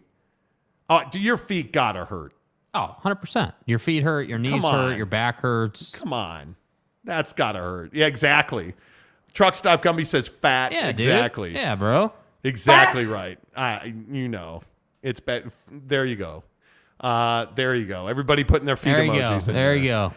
Lopes Fan Gabe says, so how about those Jazz? Yeah, I'm not running 100 miles. It's not going to happen. No. All right. Let's switch gears indeed. Let's talk a little NBA hoop because I do want to get to this Damian Lillard story is fascinating to me because I look at Dame and I'm curious. I don't know. Maybe I'm greedy. Maybe I'm out of touch. Could be both. I want championships. So I look at Damian Lillard, who over the weekend met with the Portland Trailblazers again. And what do you think they said to him? Dame, dude, we love you, man. Dame time all the time. We're going to build a championship caliber team. Congratulations, for you. But that's bullshit. How many years in a row are you going to say that? And my question is, when is Damian Lillard going to actually hold them accountable by leaving the organization? By getting to the Lakers or the Heat, and supposedly the Heat are hot after Dame, so that they can push Kyle Lowry out, replace Kyle Lowry with Damian Lillard, and tell me the Heat don't compete at a much higher level against Denver. Yeah. Yeah. But at what point, Jake, does Damian Lillard do what needs to be done for himself? Yeah, I mean, we're getting to a point where Dame is losing respect. I mean, there's no two ways about it. I mean, you can sit here and try to ride this high horse of I'm a one-team guy and I'm going to, continue to suffer every season until we win. But the reality of the situation is dude's not in his 20s anymore. He's not you're getting into your mid-30s here, bro. Like, it's time to get on with it. Like, you've probably got 4 seasons to find a championship. And that's just the reality of it. So to me, Dame is, I'm not going to feel sorry for Dame if he chooses to stay there and he never wins anything. I won't feel sorry for you because you made that bet. Yeah. Now it's time to lie in it. And yeah, I do think all Dame needs to do to be a Book It Hall of Famer is win one championship. Win one time. And you are in the Hall of Fame. Win one time, and you are the most clutch playoff performer that most people will remember with the buzzer beaters. And he's got his championship now. Or you can stay in Portland and be Chris Paul. I mean, that's really what this comes down to. Yep. And I just think it's time for Damian Lillard to move on. I understand being loyal. I understand wanting to be a one-jersey guy. I totally get that. But at what point does your legacy matter more than the public perception of the Portland Trailblazers? Mm-hmm. Because that team's not going to build a championship contender around Damian Lillard, not while he's still young enough to win a championship and be the reason a team wins a championship. Because I feel like Dame is still at a point in his career where he is young enough to win a championship. But I think he's got to get to the Lakers or he's got to get to the Heat. Yeah. Because those are the two places where he fits in perfect. Can you imagine Bam Adebayo and Damian Lillard together in Miami? Yeah, there's a lot of ways to win ball games with that lineup. Now. Yep. But what you're now going to be a mentor to Scoot and Anthony Simons, and I mean I just don't understand the thought process. Yeah, and I just think that Dame, I don't know. I don't know what his affinity with Portland is. I understand and I respect the one team thing, just like you said. With Book too. But the difference is Book's been to the NBA Finals. Now he didn't win, right? So I guess what's the difference? But at least he had that opportunity and he just failed. That's all. That's a different conversation. Dame hasn't even sniffed the Western Conference Finals. I mean, you haven't even been close, my man. So that's why I say for Book, I understand it. Okay, you've got Kevin Durant. Like people came to you. You waited it out, and it paid off. They built it around you. You got a new owner. You're bringing in these pieces, shipping pieces out. Dame and Book are both playing at a very high level still. Yeah, obviously Book is much younger. Yeah, but the only difference is Dame has wasted so many years. I mean, I hate to say it, but I feel like on a better team, Dame's a potential multi-time MVP. But how many times has Portland been one player away? Yeah, well, I mean, one player away or 5 players away, it doesn't matter because they didn't pull the trigger. Yeah, they didn't get the job done. It doesn't matter. And I'm not again. I hate being cold-blooded, but I have to be here. I'm not going to feel sorry for you if you're not willing to be selfish at some point. Yeah. At some point. Yeah. Salty Drunk says, winning a championship doesn't define you, and he will be a Hall of Famer with or without a championship. Well, that's fine, but a championship absolutely defines you. Yeah. What will Chris Paul be known for? If he doesn't win a championship in Golden State, what's Charles Barkley known for? Not winning a championship. But I think in this modern era, it's totally different. KD's got multiple rings, right? Like LeBron's got multiple rings. Guys who are their age. How'd they do it? Hop in teams. You have to go. You have to go and get it. And I think you look at some of the exceptions to that. It's Golden State. Well, where's Chris Paul now? It's a Golden State, and they're talking about today. Chris Haynes was talking about that Golden State intends to start him, and they're going to play a 5-out offense. Which, welcome to the modern era, Steve Kerr, right? But they're going to play a 5-out offense at Golden State, and Kevon Looney's going to go to the rack, and he's gonna come off the bench, and you're going to start. My guess is your guards are going to be Steph and Chris Paul. I would guess you would play Wiggs at the 3, and it's. No, it's CP3, Steph, Clay, Wiggs, Draymond, Kevon Looney off the bench. Right, but you can't tell me that you're going to play Wiggins at the 4? Yeah. I would play Clay at the 4. He's a way better defender. Okay, well, whatever. I don't know. Those are the 5 guys. Yeah. I think those are the 5 guys you're going to play. And I do think sometimes it'd be really nice if Kuminga stepped up and developed into the star that they think he's going to be. Well, and I think that's the question for Golden State. Because, I mean, again, this is why it was okay to send Jordan Poole out. Because I think a lot of people, not just in Golden State land, I think a lot of people around the league think this is the year that Kuminga's going to start to come out. And they need him to. Straight up. They need him to. I just don't believe. I don't believe that Chris Paul can be a 25, 30-minute a night top 5 player on a championship roster. Well, he's never been able to stay healthy doing that. And even in Phoenix, when they played him considerably fewer minutes, he still got hurt. Like, it is, look, I understand it. I understand if Chris Paul is your bench guy. I understand that. But anyway, the point is, Dame in Miami or Dame with the Lakers, if you replace D'Angelo Russell with Damian Lillard, yeah, how much better are you? I mean, you can see Dame's instant championship potential when you plug him in. Absolutely. There's no question. And that's what I think that's what makes the situation so frustrating is that it's like, dude, Dame, you're Dame, bro. You're Dame time. You're this guy that's super clutch, can deliver, like has delivered everything you'd want. Yet here we are, and you won't leave because you want to be the Steph Curry of Portland. You want to be, this guy that everyone gravitates to. But I got news for you, bro. Kevin Durant chose Steph over you. And really, he chose San Francisco over Portland. And Damian Lillard, has given Portland so many opportunities to build a team. And they always are one key component short. They're always one key component short every single year. And it's been Portland. It's been like that in Portland. Go back to the Western Conference Finals against the Lakers when you had Scottie Pippen and Sheed and Brian Grant, and you couldn't beat the Lakers. Well, they still can't beat the Lakers. And they've gone through several builds. And it's, with all due respect, Portland is a team that's up for sale. Yeah. Right? Like, what are you hanging on to there? I don't know. Jimmy Otson, what's up, Jimmy? Good to see you. If Dame asked to be traded to the Heat, all power to him. But if he retires a Trailblazer, he's good with life as well. Yeah. And that's his problem. Yeah. Salamini, I pulled a hamstring getting out of bed from a nap. Yeah, CP3 did too. Woodworth says, I heard Dame is playing the PAC $70 million so he can coach Oregon State when he retires. He's paying off the Comcast debt. You know. Jimmy says Dame likes to be happy and chasing a ring doesn't equal happiness to him. Well, and if that's the case, that's fine. I mean, if you want to just come out and say that, then that's cool, dude. If you want to be that guy, fine. I can respect that. Yeah. Jimmy says KD won 2 chips in Golden State and he was miserable. And then he got hurt and the whole injury drama. But who's going to talk about that? Nobody. He went to Brooklyn and that went terribly, you know. Lokeman says, I listened to 8 minutes on the Locked On Pac-12 podcast this morning. Felt like I was watching Sesame Street. There you go. I'm not trying to make it that personal. Yeah.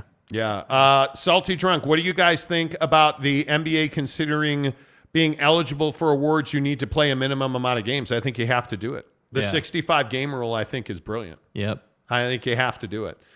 Shooter Texas says, easy to be a one-team guy like Duncan with multiple rings. Much harder to be David Robinson and try to build the worst team into a championship contender every year. I totally agree. Yeah. Totally agree. Well, and that's why I think it's been, you know, again, like the situation you get drafted into is obviously crucial, but that's why I think, you know, like Steph deserves a lot of credit because that situation, people immediately say, oh, well, they just drafted all these amazing players. You think those guys were amazing when they came out of the draft? You think that Klay Thompson was just immediately a Hall of Fame caliber three-point shooter right out of college? No. Do you think Draymond was the kind of outlet passer he became? Do you think Draymond had the kind of handle he had coming out of Michigan State? No, hell no. Right? Steph didn't really build his body till 5-6 seasons into the league. He just relied on the outside jumper, and good coaching took him places. Oh, I think it's a hundo P about where you land. Yeah. I don't think there's any doubt about that. There are very few. I mean, if you go back in history, the Magic Johnsons, the Michael Jordans, certainly, probably LeBron in Cleveland. There are very few examples of guys who went to the worst team and turned it around for them. Yeah, and it's like this proposition where it's like, okay, Bron to Cleveland is one of those fairy tale stories, and Bron deserves a lot of credit for that. But Damian Lillard is not LeBron James, and there are almost nobody is LeBron. And I just think that I just wish at some point that this guy, it's much like Ohtani's situation with the Angels. Yeah. Be selfish. Go to somewhere where you know at a minimum you will be a playoff team. You will be in a position to go out and win meaningful games. You will be in playoff caliber ball games. Because if you're Dame, that's all you need. Because once you're there, you know you're good. Yeah, and I think once Portland gets sold, they could be a force. But I think you're in a far better place.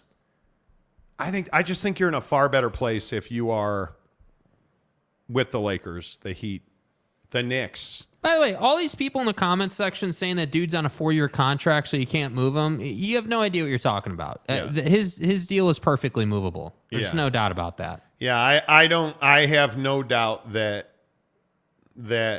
they could move him if they want. If he wanted them to move him, they could move him. There's no doubt.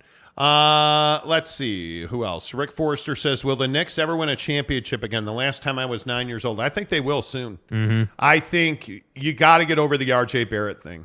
I think with the Knicks, R.J. Barrett's a problem now. Like, you should have traded him. You should have traded him.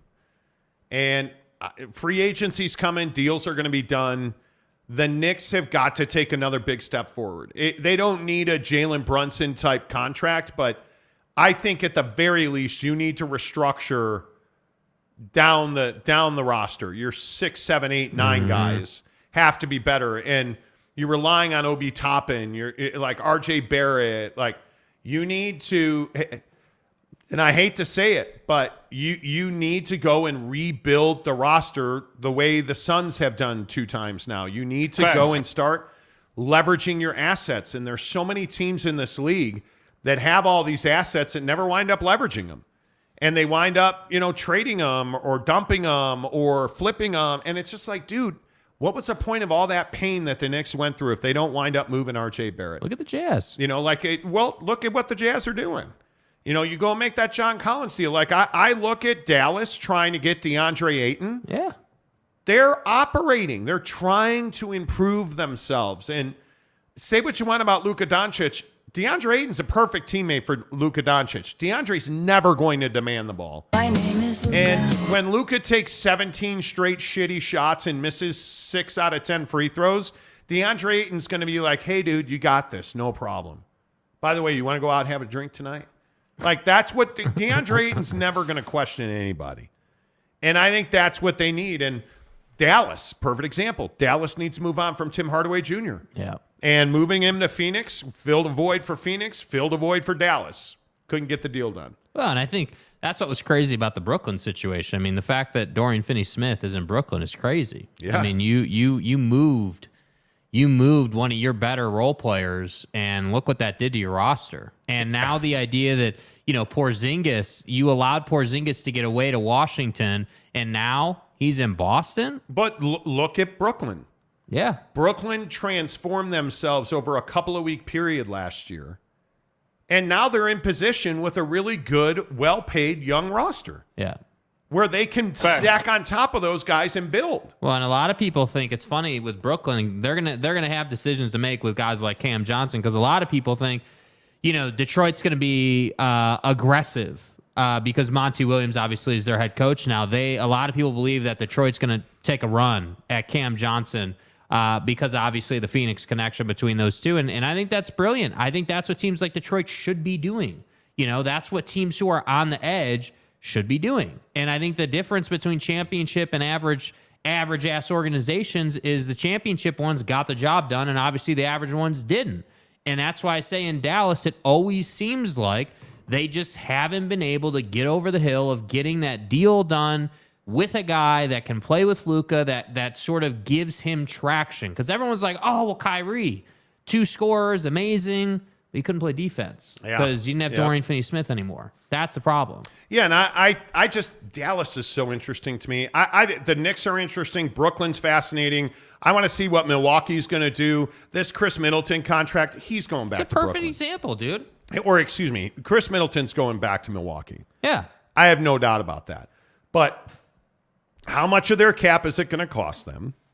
And how are they going to continue to contend after they pay Middleton? Yeah. That's what is so interesting to me. Is Denver built for the long run here? I think it is a really important question on whether or not Denver is a team. Is Denver a one-hit wonder? And how are you going to, what are you going to do with the bottom half of that roster? Yeah. How long is Michael Porter Jr. healthy? I just Can think you keep Bruce Brown. I think it's going to be very interesting to see how all of these storylines play out. And then when you start looking at the teams that are at the very top of the league, and then you start looking at the teams that are like the mid-table of the Western Conference is fascinating. Oklahoma City is a wildly compelling roster to me. Chet Holmgren is going to win the Rookie of the Year. Mm-hmm. I am convinced the pain that you heard in that cat's voice last year was amazing. He wanted to play in March, April, and May. He was desperate to play. And they would not let him. And I think they were better off for it now. And I think it's going to be really interesting to see what kind of impact Chet Holmgren has on this league. What do you do with Josh Giddey and Jalen, and how do you keep that young core together while SGA is still at the top of his game? You grow those guys. Are they a team that can contend for a Western Conference championship this year? Yeah, I mean, I think that literally all of that hinges on how good Chet Holmgren is. Because if Chet's going to be an elite like scorer, if he's going to be, he's never going to be Kevin Durant. But if he plays that role for their team, if he's that guy that's, hey, give Chet the ball. He'll go get us a bucket when we need one. Yeah. They're going to be very good because him being good allows the Josh Giddeys of the world to just worry about doing their job and not having to do too much. And that's kind of what I felt like OKC struggled with so much last year. I always felt like, the Josh Giddeys of the world or a lot of their, those younger pieces they have were really trying to overexert themselves, taking tough shots, like forcing the ball. And I think when you have a guy like SGA who can run the offense for you and you can get it into a guy like Chet's hands, you're going to be in a great spot because everyone can fall in line. So are teams like OKC ready to win? That's the question they have to answer this year. But I absolutely think the top of the Western Conference is rock solid. I do think Denver is built for the long run. Now, obviously, like he said, got to keep the bottom half of that roster solidified. But if you do that, you really should be built for the long run. You should be. Phoenix, dude, it's very simple. You need to go out and win a championship. There's nothing else is acceptable. Nothing else will get it done. I'm telling you, they're not championship good. And I want that for them more than anybody else, but they're not championship good. 801 West Valley, Knicks need new owner and management. I disagree. I think Leon Rose is the exact right fit for that team, for that culture. I thought the way he handled the Danny Ainge negotiations last year, I would have made a deal with Danny, but he didn't. And they were still a very good team. And I think that this free agent window that opens over the weekend, I think is a big, big deal for them. What do you guys think about Valashimishi? He looks like a good fit for an NBA team. No, I don't know anything about him. Don't know anything about him. Riley O'Brien says, by the way. Great. Shooter, Texas. In the NBA, culture plus coaching matters as much as talent. Go find a program and see what happens. Yeah, you're not it's the wrong. Houston thing, right? I mean, can Ime Udoka actually live up to the things he's saying? I mean, he just came out and said something to the effect of, hey, like, there's going to be a lot of structure here, and guys are going to have to do things they're not used to doing. Does that actually play out? Because if he can go in there and he can take the Jalen Greens of the world and turn them into all-star, top-end players, they're going to be good. Absolutely, They will be good. Yep, Gavin Vega, we honestly need to get a good solid point guard and a wing that can flex into a ball handler so we can move THT to a backup. You better hope that THT doesn't take that player option. Because he's not, we can sit here and talk about it repeatedly, but I just am not a guy I'm not a THT guy. I'm not. And the cap hold that he has, I think, is very, very valuable. You've got to get 2 point guards. That's what Danny's business this summer has to be. I think your front court is completely done. Like you can right now compete with just about any lineup up front, with some exceptions. I mean, if you look at the way this team is built, and you start looking at guys like Walker Kessler starting over a year ago, it was Kelly Olynyk. Walker Kessler's ready to be your franchise center. He's the guy. Right? You look at the 4, you have multiple options at the 4. You have multiple options at the 3. Taylor Hendricks is going to give you fantastic depth. Is Ochai Agbaji a bench player or a starter this year? Like, you have questions and options now. What you don't have is guard depth because they're trying to trade Colin Sexton, right? They were trying to trade him up to the draft. They couldn't get that deal done. I think they know that he's a bench guy. He believes he's a starter. And the other question that's got to be answered is, do you already have an answer on what's happening with Jordan Clarkson? I have to think they know. I think they know. I mean, I just don't know how you don't know. I mean, this is, I mean, the Jordan Clarkson situation's gone all the way back to the middle of this past season at the trade deadline. I mean, this is months and months and months old now. So to me, I don't know. I mean, I just can't see any way that Jordan Clarkson opts into his player option. I just don't know why you would do that if you're JC, where he's at in his career. But hey, maybe we're just out of touch with dude's mindset and where he's at. But I just would be shocked if he opted in, and that's got nothing to do with the Jazz. I for the most part, that's about making a proper amount of money. Was Buddy salty that they didn't trade him to a playoff contender? Absolutely, no question about it. And I think that's added to the fire a little bit. But I don't think he's got heat or vitriol or anything. I just think he wants to get paid what he should get paid. Yeah. Ruff's official says Chet Holmgren has the same issues as Victor. Lesser extent, though. I don't think I can agree with that. I think if you look at those two guys, Victor is a body we've never seen before. You've never seen a guy that's as long as he is, that weighs as little as he does, and you're so concerned about his injuries. That's, at least for me, he has got, that's a dude that's he has got to get those legs built. He has got to body build. I look at Chet. Chet's game should be, his skill set is normal and idyllic for the NBA. The question is, was this foot injury last year just a fluke? Because he had said he probably was overtraining and overworking. He has talked about it, the fact that every single day, twice a day, he was working out, shooting, running, lifting. Shooting, running, lifting. Like he was working out multiple times a day, every day, to get ready for summer league and pickup runs. And he wound up getting hurt. And we talk about it all the time on the show, that there's a point where you hit the wall as an NBA rookie going into your rookie season.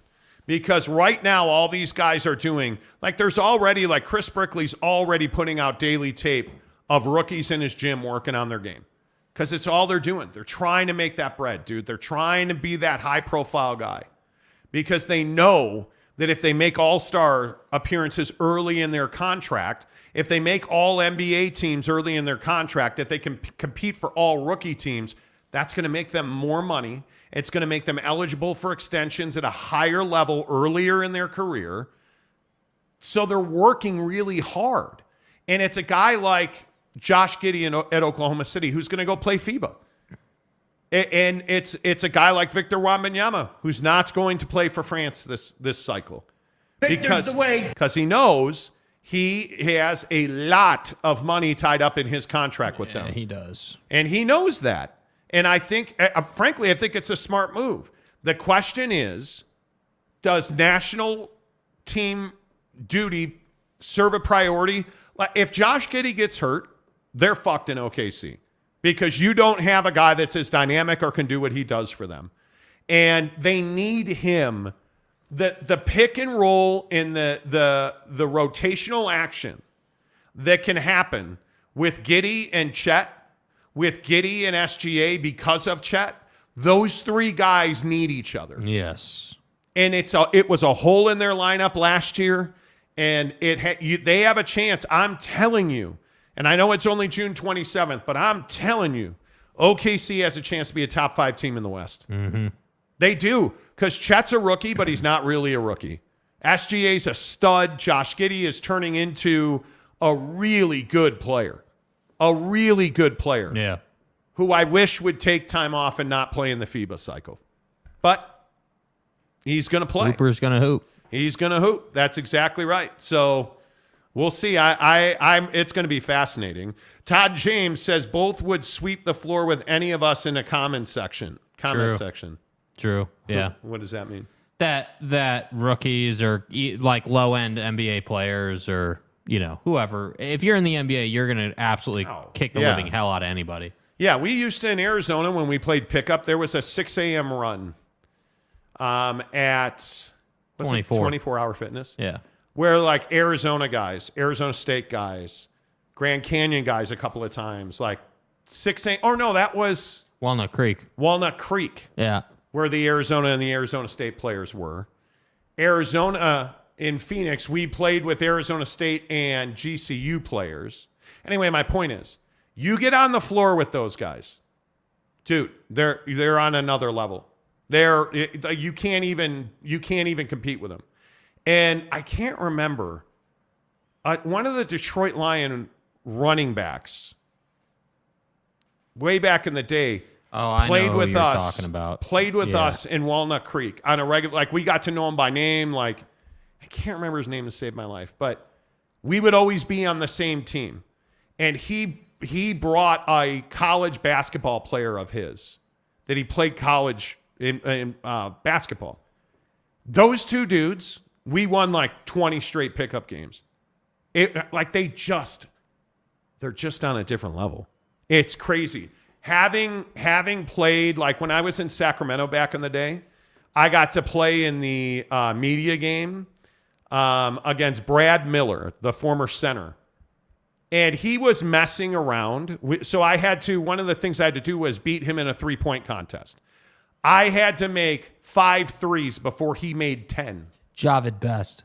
Javid Best. Exactly right. Javid Best. Dude was a stud. Anyway, so Brad Miller is screwing around, and I get to 2. I make a 3rd 3. I make my 4th 3-point basket. He's made like 1.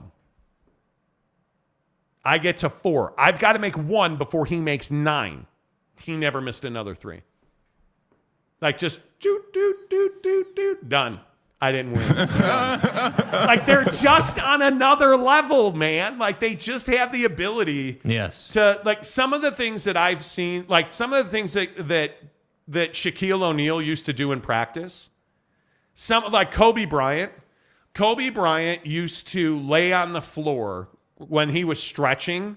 Like he'd have a trainer stretching his legs at the Laker practice facility. And he would be baseline, like where the sideline and the baseline meet in the corner, laying on his back, one-handed, just shooting threes, laying on his back. Like stuff like that. And it's easy for him. Yes. It's easy. Like baseball players are the same way. Yeah. Baseball players at spring training watching Albert Pujols throw baseballs from the right field corner into a trash can on home plate. Repeatedly. Rick Ankiel, who, by the way, Cannon, was amazing at tennis, was amazing at golf. I golfed with Rick Ankiel 3-4 times in Florida. It was Rick Ankiel, Josh Hancock, and Adam Wainwright, I think. The 4 of us were playing golf at spring training. Rick Ankiel beat everybody by a stroke playing one-handed. I'm not kidding. He used one hand, which is why when we're working on stuff in golf, I try to do some things one-handed. Can't do it. Rick Ankiel beat everybody one-handed on one hole in frickin' Florida. It was amazing. And then the next morning, he's out in left field. It's called running poles, right? They're just running. They're doing endurance running. And I don't remember who hit the ball, but somebody hit a ball into the left field gap during batting practice. He threw it behind his back to second base, to the guy standing on second base on the fly behind his back. And just keeps on running. Like, it's unbelievable the things you see professional athletes do. Yeah. You can't even, yeah. Uncle Rio. Big Dog O-Tone says 3 years from now when Dame is retired, a documentary will detail his affinity to his cities. Oakland, Ogden, Oregon, prestige and fame, money is not him. Respect that. Don't disparage him. I'm not disparaging him. But what are you going to say when he winds up not playing for Portland? Because if I think there is a 30% chance he gets traded this summer. Mm-hmm. I think there is an 80% chance he gets traded by the deadline. Because they're not going to be good. The West, I think the West this year again is going to take a step forward. Let's see what the Lakers wind up doing.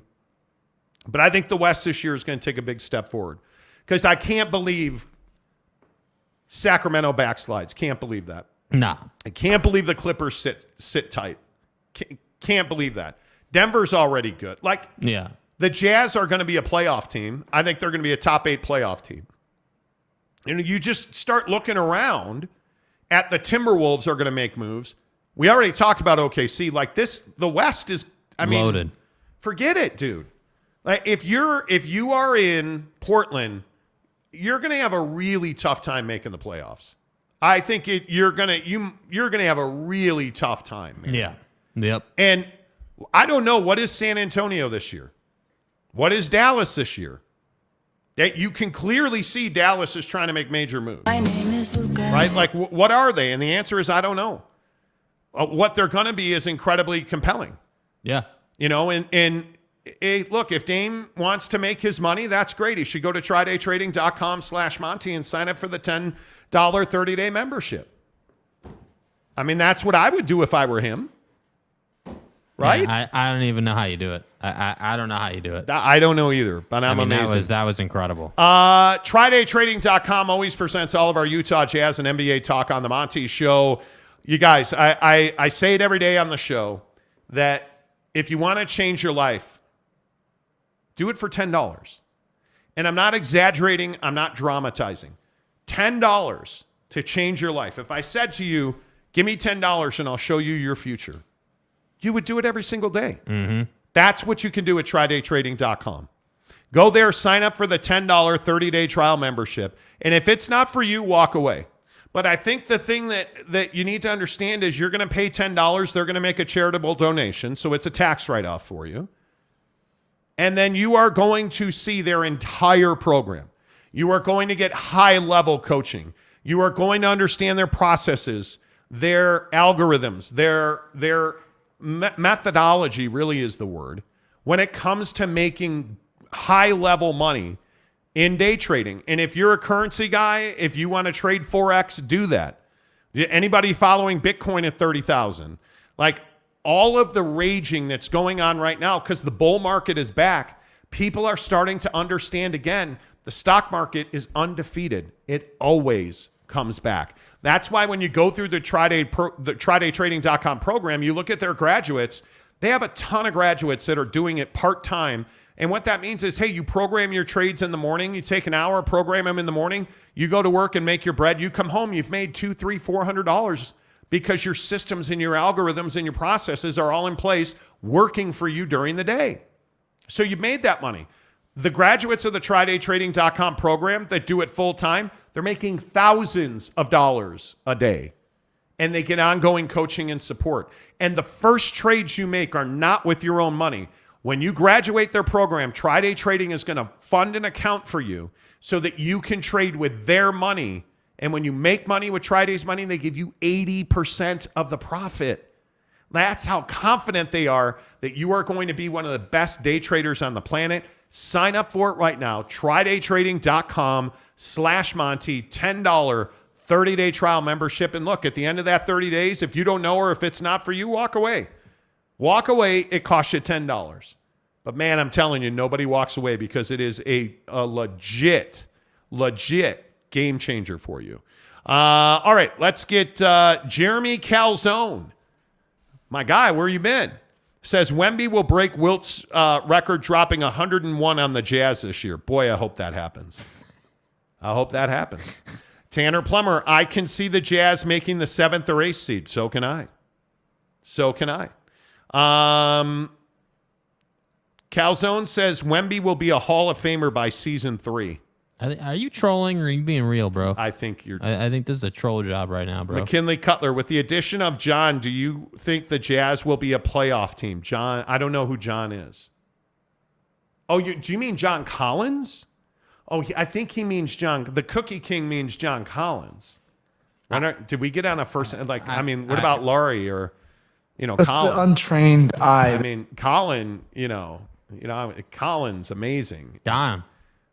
Yeah. I mean, Tay. Rudy. What about Tay? I mean, Tay's going to do great things. What about Bry? Bry. What about Key? Come on, McKinley. Yeah. What about Key? I think you need a point guard. You need multiple point guards on this team. I mean, Key is a guy that, you can. I can't help myself, bro. Key. See, McKinley, look what you did to this show today. Key, get your ass over here. Learn the system. Let's see. Jeremy Calzone says, I would never be sarcastic, Jake. Yes, you did. Yes, you did. Never? Rick Forrester says, go buy Fannie Mae preferred stock. It's going up like crazy. Bull market's back, dude. Bull market's back. And I was looking right before the show at my E-Trade, and I'm telling you, if you guys are not in on Amazon right now, you're crazy. Amazon is so affordable. Had a good day. Finished up strong. Amazon's up $3 today. It's still under $130. Damn. It's at $129.18. I got it at $84.76. But I'm telling you, man, Amazon's a stock I'd look at, and I still cannot believe my biggest win ever continues to be General Electric, which I paid $40 for. It's at $105. Yes! I'm telling you, the bull market's back, dude.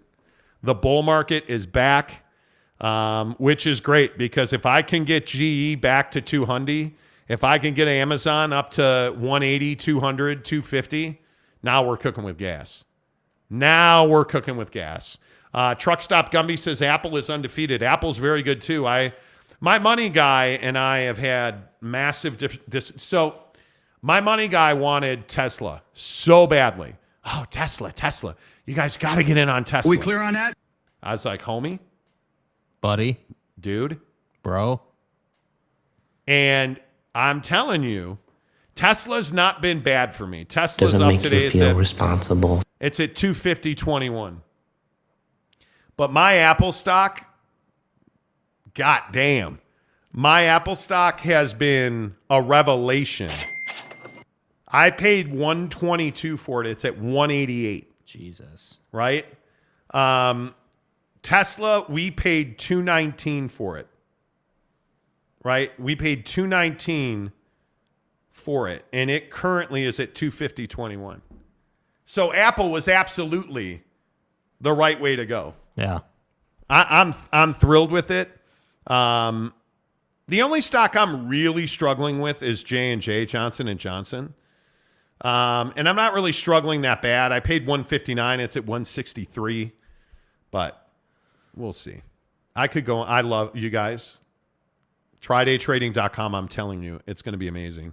Calzone says Wemby will be CEO of Amazon in his free time and double the stock value. Gavin Vega, sadly, I'm not sold on many of the free agents this year. The only one I might be willing to throw money at is Bruce Brown for 2 to 3 years for a roster glue and defense. Well, the problem is you're going to have a massive line out the door after what he did for Denver. And really, I think he got a bad rep in Brooklyn, if we're being honest. He was kind of a malcontent in Brooklyn.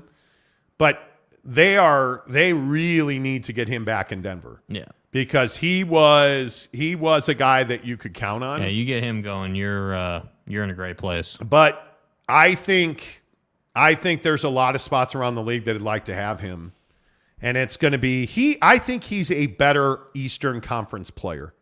He's that gritty punch in the dick player. Like you get in his face, he's coming at you. Yep.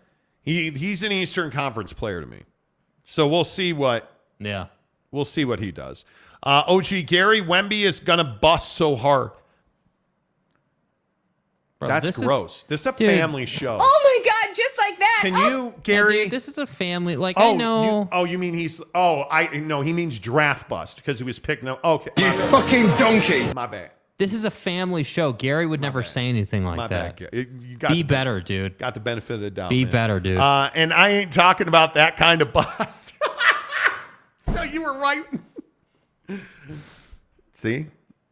Calzone. Yeah, Wemby's going to bust. Oh my God, just like that. Oh. Drew Money, plus you get the Apple stock dividends. Yes, you do. Salty Drunk, looks like the Wayman's brothers will be doing more upgrades to the Monty's Palace based on that stock report, Monty. Yeah, the Waymans. Hey, you spelled Waymans wrong, bro. Yeah. Where's the W-H-E-Y? Yeah, Way. Yeah, Waymans, please. Yeah, Riley. Truck Stop Gumby, Apple at 60 was Bay, yes. Yes, it was. Gavin Vegas says, family showgrum, no busting here. Yeah, dude. I mean, come on. Let's keep it clean, okay? Let's go. Come on, dude. Do you mind? Yeah. Do you mind? Come on, bro. A couple other things real quick. Have you got, what do you guys think of the Austin Reeves story today?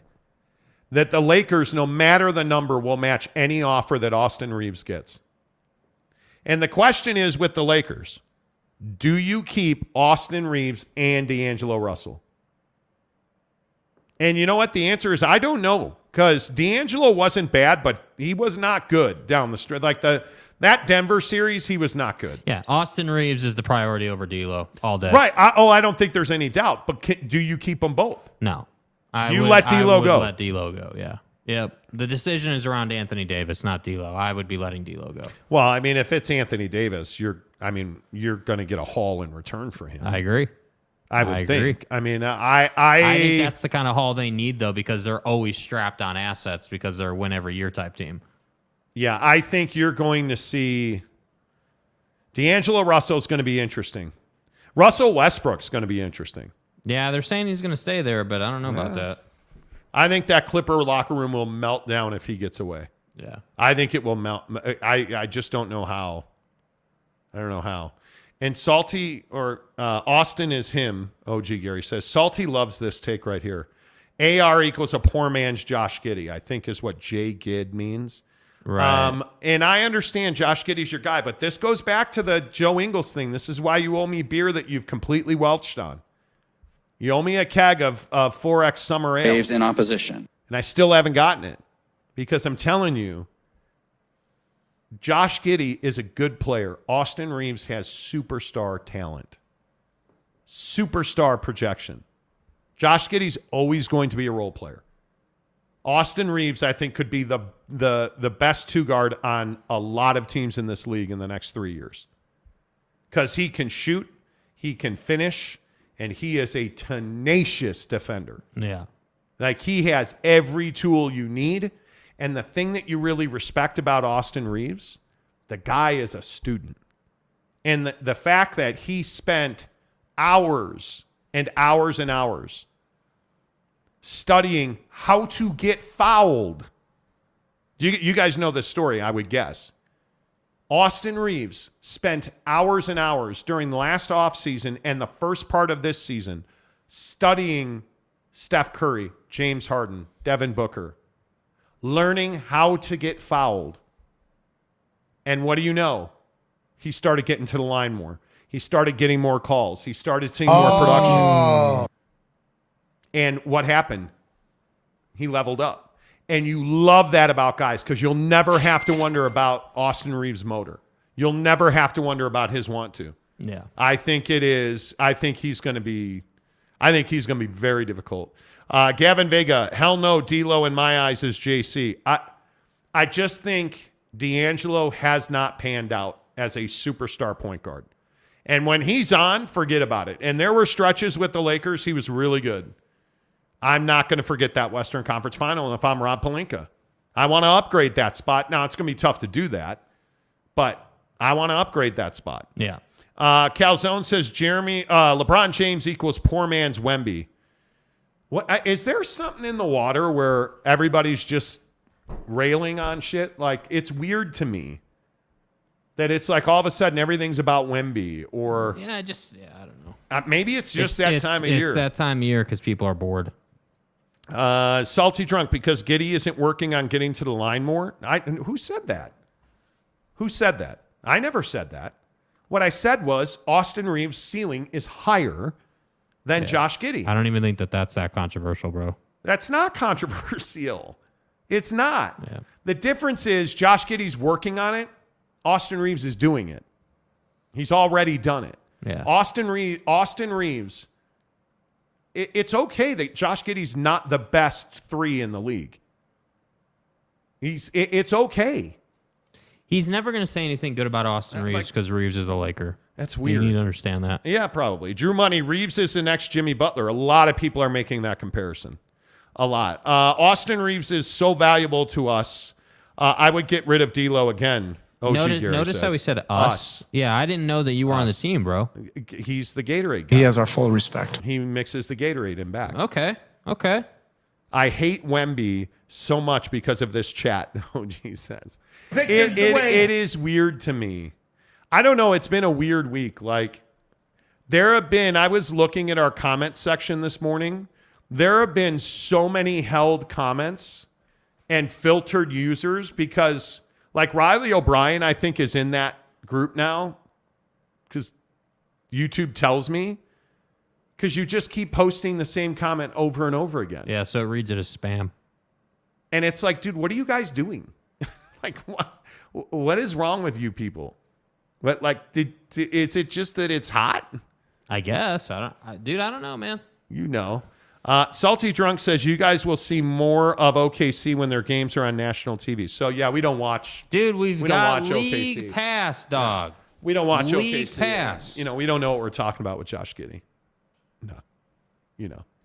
Calzone says, I think Austin Reeves picked up a copy of Harden's Hardwood Guide to Getting Fouled. Yes. Though that arm extension, he's got that down to a T. He's got that down to a T. Calzone says, Reeves the next JB, 2 words, too soon. Well, but I don't think his game is like that though, dude. But I think the reason people compare these young guys to these older young guys is because the developmental curve is much longer now. Because you're getting 19 and 20-year-olds drafted at the top of the NBA draft now. And there's a much longer progression. Right. It takes longer to get to their ceiling. Not even their ceiling. You're just trying to get them to their floor, right? You're trying to get them to be every game contributors. A guy like Jimmy Butler took some time to really blossom. He needed to go through what he went through in Chicago and Minneapolis and really feel that, no, we don't want you here. And then when he finally got to Miami, it was his team, and all of a sudden he was that guy. Austin Reeves is, and this is, I think, another difference with Josh Giddey. Austin Reeves already has the it factor. Austin Reeves played significant college basketball. Austin Reeves has played significant minutes in a Laker uniform with the world watching. Josh Giddey plays in Oklahoma City. It's not something where everybody's like, God damn. Part of it is exposure. OKC's been terrible, dreadful. And this past year, they started coming together a little more. Yeah. Then Chet got hurt. And so it knocked them down a peg. The Lakers, it doesn't matter if they win one game or if they win 82 straight. They're on TV. They're on national TV in games of consequence. They're on Christmas Day. You know, like they're on TV. So Austin Reeves had to grow up in the spotlight. And I think, what does that do? That shortens the curve. So he knows, hey, I want to play. I want to get paid. I better learn to get to the free throw line, because no matter what you think of the NBA, if you don't get to the free throw line, you're not getting paid in this league. Yep. The best players in this league get paid at the free throw line. Yep. And it's Harden's. Look at the money that James Harden's going to get. Yeah. Look at the money that Devin Booker got. Facts. Look at the money that Chris Paul's earned in his career. Well, it's because they get to the line constantly. LeBron gets to the line constantly. Those are the guys, if you really look at the guys in this league, they do it from the free throw line. And every superstar, Giannis, look how much better Giannis is at the free throw line, and he still struggles. But he gets to the line a lot. Yeah. You have to be able to get to the line a lot, because, in my opinion, that's the only way you can afford calzones. At Papa Murphy's, we do more than just pizza. We do calzones. Papa Murphy's does calzones? Oh, I think you mean I do the calzones. And how do you do it, Dad? How do I do it? How do I do it? Oh, well, we do it with fresh ingredients and hand-shredded cheese tucked in a scratch-made dough. That's how, honey. At Papa Murphy's, we make great pizza. Hey, don't forget the calzones. Order now at papamurphys.com. Papa Murphy's Pizza, the official pizza of the Monty Show. Make sure that you download the Papa Murphy's app. Use the promo code Monty25 to get 25% off your purchase of $25 or more at Papa Murphy's Pizza. Get that calzone. Get the sausage calzone. Pour the meatball marinara on top of it. Now you're cooking with gas. You know what I'm saying? Now you're cooking with gas. Yeah. Shooter, Texas. No kidding about NBA development taking so long. I hate the one-and-done thing in the NCAA. It's bad for everybody except the kid. And really, I think some of the kids suffer too. This is, and I don't want to get into this now, but this is why the NIL thing is so fucked. Because you're forcing kids, because you're reaching back into their pocket now. You're making sure that they make as little NIL money as possible. Let's just be honest about what the NCAA is trying to do. You're trying to repress these kids' income. So where are they going to go? Where the income takes them. I want it. Which is to the NBA draft after 1 year. Yes. That's why the one and done rule is stupid. Mm-hmm. I think it's one of the stupidest rules, the one and done rule. All you're doing now is you're trying to hold the kid down. There's no other way to, in my opinion, the NIL thing is very clearly, hey, well, we've got to have you register every deal and report every penny, and fuck off. Let's look at your books then. Yes. Let's look at every one of your deals in detail. Yeah. Right? No, Yeah. Oh, no, we can't do that. We're a private company. Well, what are these kids? Hopefully every one of these kids in college that's making NIL money set up an LLC. Hopefully.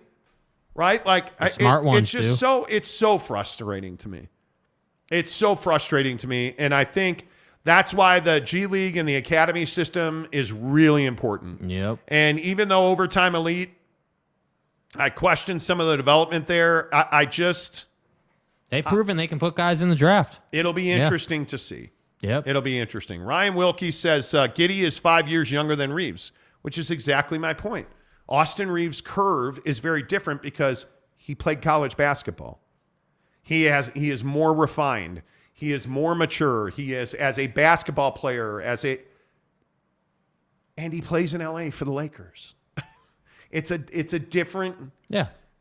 Just because, and I think Salty, I get it. You're an OKC guy. But I think what most people don't understand is nobody's ripping Josh Giddey. Yeah.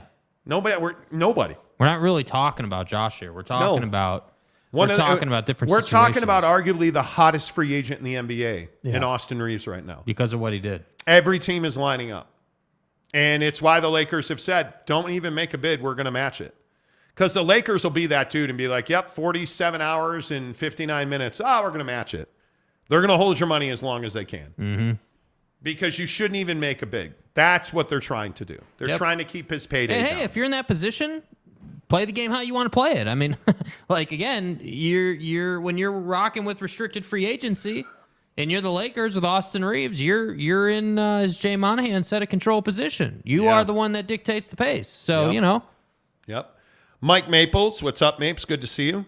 Austin needs a good nickname because there's no chance in hell the media will use AR-15. Too sensitive of a subject. Yeah, I would agree with that. You don't want another jaw? Come on, dude.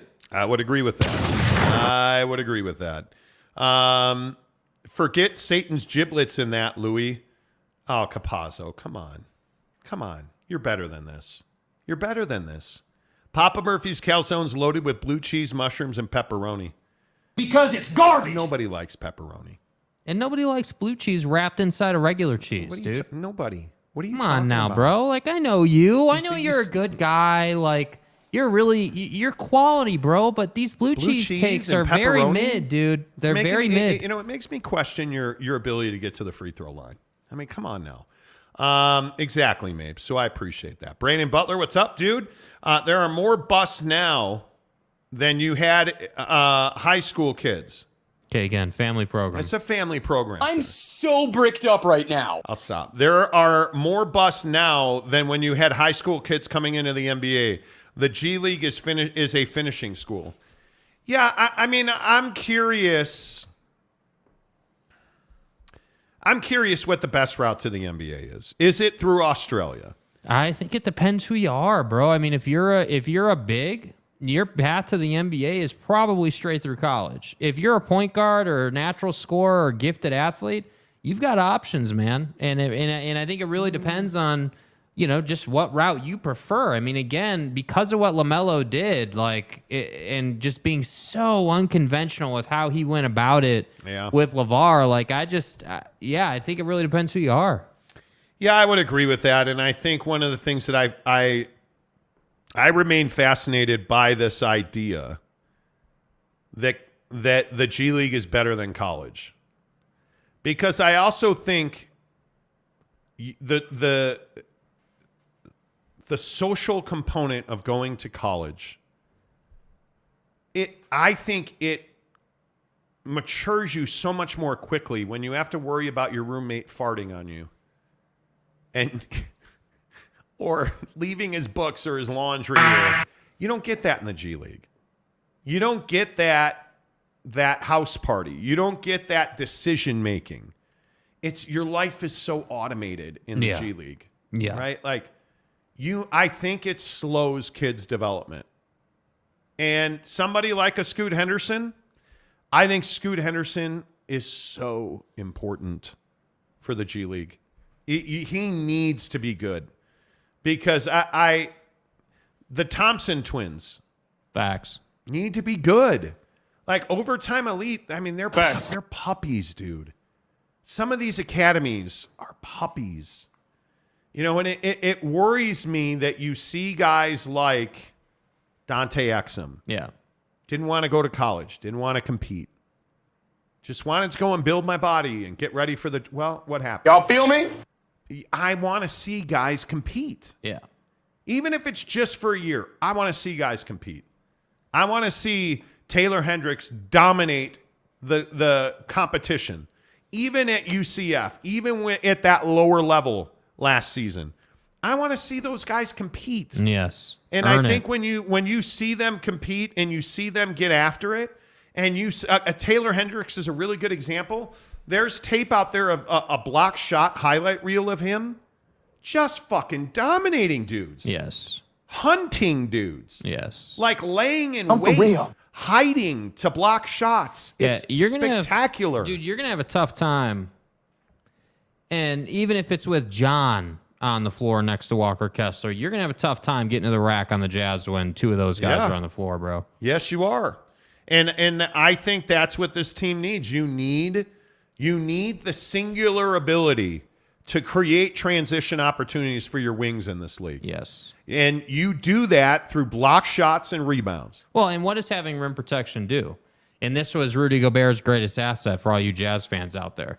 Blocking shots, outletting leads to easy baskets. That was the bread and butter, the lifeblood of what the Utah Jazz did under Quinn Snyder with the Donovan Mitchell and Rudy Gobert era. Yep. And when they would get out and run and they would be, real diligent about getting transition baskets, you notice they win a lot of those ball games, regardless of shooting sub 40% from three. And so when you look at, again, the Walker Kesslers of the world, the Taylor Hendricks, it's like the Bryce Sensabaugh issue, right? Yes. Not a great defender. Yes. Can get buckets on the offensive end. Well, what good is that if you're not a transition player? You're not, this team. And this is what excites me about the Jazz this year specifically. The Jazz this year should be able to regulate their pace of play a little bit better. They were so inconsistent with it. And I know agree. Keontae George just drafted him rookie, obviously. But I have to think that if they can just go out and get, it doesn't need to be Fred VanVleet level. You just need like a Tyus Jones, or you need somebody to come in here and just run your point guard, run your offense, allow these guys to just go through the sets. Like, if you do that, you're going to be a playoff team, ultimately. I want to draft guys that have competed against bigger, better dudes. Yeah. And I think it's why LaMelo going through Lithuania and Australia was so good. And I think it's why somebody like a Josh Giddey, who played professional basketball in Australia, an Austin Reeves, who competed at one of the highest levels in college, or you look at the guys like, this is what worries me about Victor Wembanyama. Victor Wembanyama was a man-child in France, playing against guys he was clearly better than. And what happened when he occasionally ran into the dude that was bigger and better than he was? Got his ass handed to him. That's what worries you, is I don't want to draft guys who've never had adversity on the floor. I don't want that. Mm-hmm. And my single biggest fear about Kobe Bryant when he was drafted by Charlotte, flipped to the Lakers, was he, and LeBron too, by the way, they were always the bigger, badder SOB on the basketball floor. And LeBron came in and just destroyed this league from the jump. Kobe had some really difficult issues, like air balls in the playoffs, but right about year two, something kicked in, right? We saw him come back and he was a different player. Now you don't get that opportunity, right? Now it is, you're drafting a Victor Wembanyama because he's 7'5" and he's got a wingspan the size of an oak tree, and got to take him. Generational talent who's never competed against anybody that's significantly better than him. Mm-hmm. So let's see what happens. That's what I want. I want guys where I can mitigate my risk. And I think a lot of these young cats, you can't mitigate your risk. Yeah. Calzone says the G League putting those guys in the draft, or would those guys basically be there regardless of where they spent last year? Yes. But what happens in the G League, Calzone, is that it's a pipeline, essentially. And I think most people know this, but they play in showcase tournaments all year. They have a G League schedule, but then they're off for a month because they're in Vegas playing in a showcase tournament. Yeah. Where the NBA all brings down their scouts and these guys compete head to head so that you can see development. And they do this multiple times throughout the year so you can see, hey, well, in November, Scoot just couldn't hit water from a boat. But man, in that showcase in January, right? Like that was the storyline. Yeah. On Scoot. Like he wasn't a great shooter early. First showcase, meh. Second showcase, he clearly leg circumference, shoulder circumference, like bigger body. And all of a sudden the shot's going in more. Well, and he had that one ankle injury. Okay, but he came back and then he went right to the basket. So there's this story that's now being told, and then he goes through the G League season, gets better and better and better as the months go on. Faced adversity, had to compete, got beat badly at times. And then the last month of the season, he was really good. And then he showed up, after they shut him down, he showed up the next day at the gym ready to work. And he went to work. And then what did they say about him in his half dozen workouts he did before the draft? Dude was dominant. Body was stacked. Jump shot release was far better than any time it was during the showcases or the season. So I say all of this, Calzone, to tell you they have a pipeline. Yeah. And they give you a plan. This is, hey, we're the NBA. This is how you get to the draft. Yep. That's the advantage. Guys like point. Overtime Elite, like how good is the competition at Overtime Elite? In the G League, you're playing against men. Yeah, I think with Overtime Elite, like it's good enough to get the job done. I think when you're in the G League, it's just unquestioned. Yeah, it's Paris Bass and Frank Jackson and like true, like hey, Jimmers, this guy could be in the NBA. The guy who's just a cut below the NBA, just a cut, but he can contribute up there, like Potter for the Jazz or Doak, or you're competing against dudes, and I think that's the biggest difference. That's the biggest difference to me. Yeah. But hey, you know what? That's just me. OG Gary said, imagine if Bron went to Europe. Oh my God. Calzone says Wemby can block a fart. Okay. Mike Phillips, how about the educational component of college? No such thing. Nobody cares. No such thing. Salty Drunk, if you ask Giddy, he said he benefited greatly playing heavy minutes against seasoned players in the NBL. Well, what would he say? Oh, man, that NBL was shit, dude. It was terrible. I should have never gone there. It's garbage. Should have gone to Overtime Elite. Actually, should have become a professional golfer. What do you think he's going to say? But he did, by the way. He did. And if you go back, it's all on YouTube. Like, I've seen the Giddy highlights in the NBL. He was not the player he is now, but he competed. Yeah. So, Calzone, I think there are some intangibles added when guys play college, yes. It shows they can manage the day-to-day responsibilities of going to college alongside playing basketball. And NBA executives rave about the maturity level you get from just a 2-year college player. Yeah. Just a guy who's been in college for 2 years. Why is Drew Timme getting a shot? Undrafted, but he's getting a shot because he's a 4-year college player. Yes. Why do so many guys from Gonzaga get shots? Because they go there. Guy. Right? Yeah, they go and they stay. You look at the college pro, like the Kansases and the Kentuckys, and not Kentucky lately, but the Kansas, the Michigans, the Carolinas, the Dukes. Yeah. Because you've got to perform at those schools. Once upon a many moons ago, UCLA. Yeah, I'm telling you, you got to perform. You got to perform. Yeah, I know that, Monty. I'm saying those ridiculously talented lottery pick dudes are navigating the difference between 4 or 5, 11. Yeah. I don't disagree with that. Salty Drunk says, great show, guys. Enjoy the rest of your day. Good to see you, Salty. Hope you're well, my man. Hope you're well. All right, let's get a couple of non-sports stories in here today, because we got to talk about this Costco protecting membership thing. What are you, Netflix? Yeah, who are you, Netflix? You prick. I hate self-checkout. I am pro-union. Admittedly, I was a cashier when I was a teenager and through my early 20s. It pays a lot of bill for me. Like, I will never use self-checkout to the point where Jake and I will argue over going to self-checkout or not. I hate it. And I hate it because that's a bunch of people who don't have jobs and who are not earning money because a computer is there. Now, I get it. Get off my lawn. That's going to be the normal now. Yeah, totally understand it. You're right.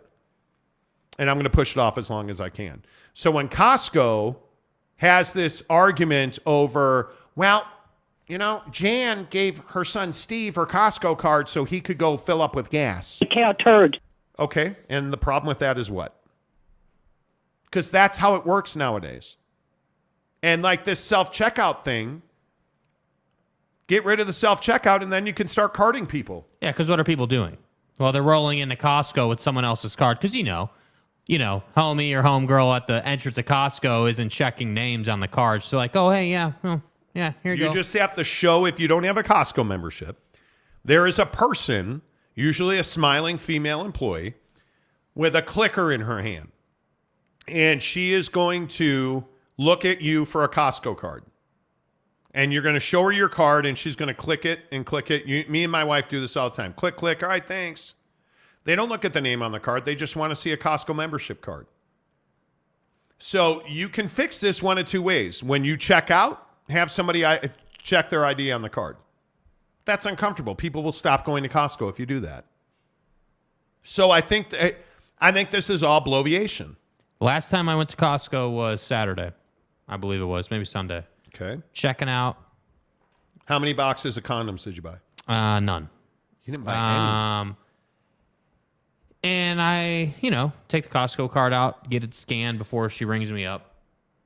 And she took my card out of my hand and did the whole, hey, look at the face on the picture, look at me, look at the face on the picture, look at me. Yeah. She verified. And I was like, are you guys like verifying Costco cards now, or what's the word? That's weird to me. Yeah. And she was like, yeah, we have to check now because there's been some issues. And I was like, okay. But this concept for Costco is not difficult.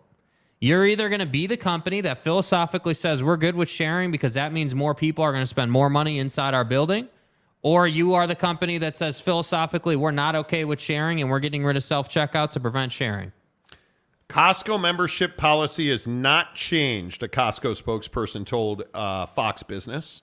We have always asked for membership cards at our registers at the time of checkout, but you never fucking card anybody. I've never been carded at Costco. Now, are you telling me that's because I'm an old fat guy? Could be. And is Jake somebody that looks like a young, thin buck who wouldn't have a Costco membership? Could be. Could be. The Dallas Morning News reported earlier that the company is doing almost the same thing as Netflix recently did in the U.S. And they're saying that the reason they're doing it is that their memberships are, quote, non-transferable, and that all of the majority of their theft comes from people who either borrow memberships or don't have a membership at all.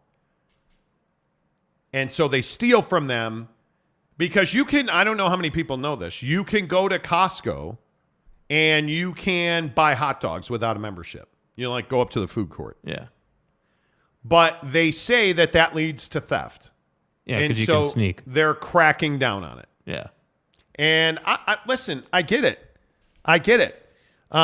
You have the ability to pay, I think it's $12 a month more so that anybody in your household can use your membership. Mm-hmm. But why do you care?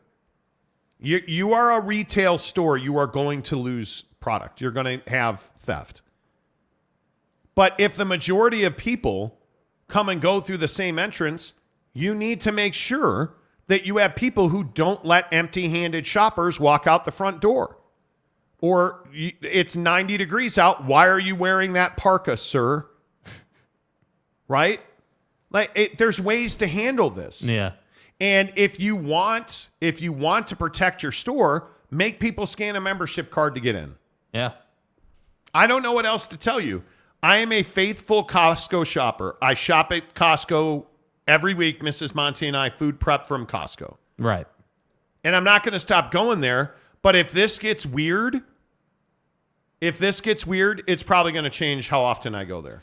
Yeah, and it's this whole concept of like you and I did this for a long time, right?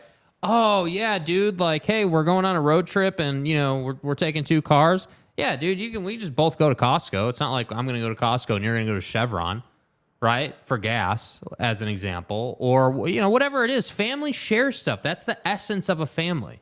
Especially when you have kids.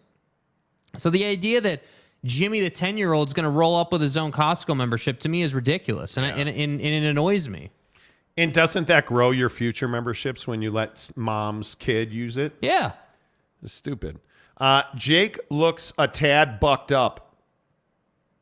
Are you bucked up right now? I don't know what that means, bro. I don't know what that means either, but I do know that Bucked Up is the official energy provider of the Monty Show. Make sure you use promo code Monty to get 20% off at checkout. And again, here we are flying through the show, right? Hour number 3, feeling as good as I felt because 2 hours ago I took a buckshot, which is clean, long-lasting energy that's going to power you through the rest of your day. And I've talked about it openly on the show. I've lost a bunch of weight in the last couple of months. I've lost about 30 pounds. What do you bench? And I attribute almost all of it to Bucked Up because whether it's the Buck Bar, whether it is the Buckshot, the Bucked Up energy drinks that have 0 sugar but give me really nice level energy. I'm telling you, their protein powders, their greens, their collagen extracts, or collagen peptides. They're phenomenal. They're for real. When you hear Bucked Up, it's quality product. Quality ingredients, good energy, and you know what else? The thing I love about Bucked Up, they just perform. It does the Buckshot does what it says it's going to do. That's why I love these bars so much right now, the Buck Bars. You guys, if you have not tried the new protein bar from Bucked Up, they're called Buck Bars, and the ingredient list is freaking phenomenal. Facts. Reliable energy and nutrition because their ingredients are fabulous. They use whey protein isolate, lactose-free protein. It is unbelievable. I love it.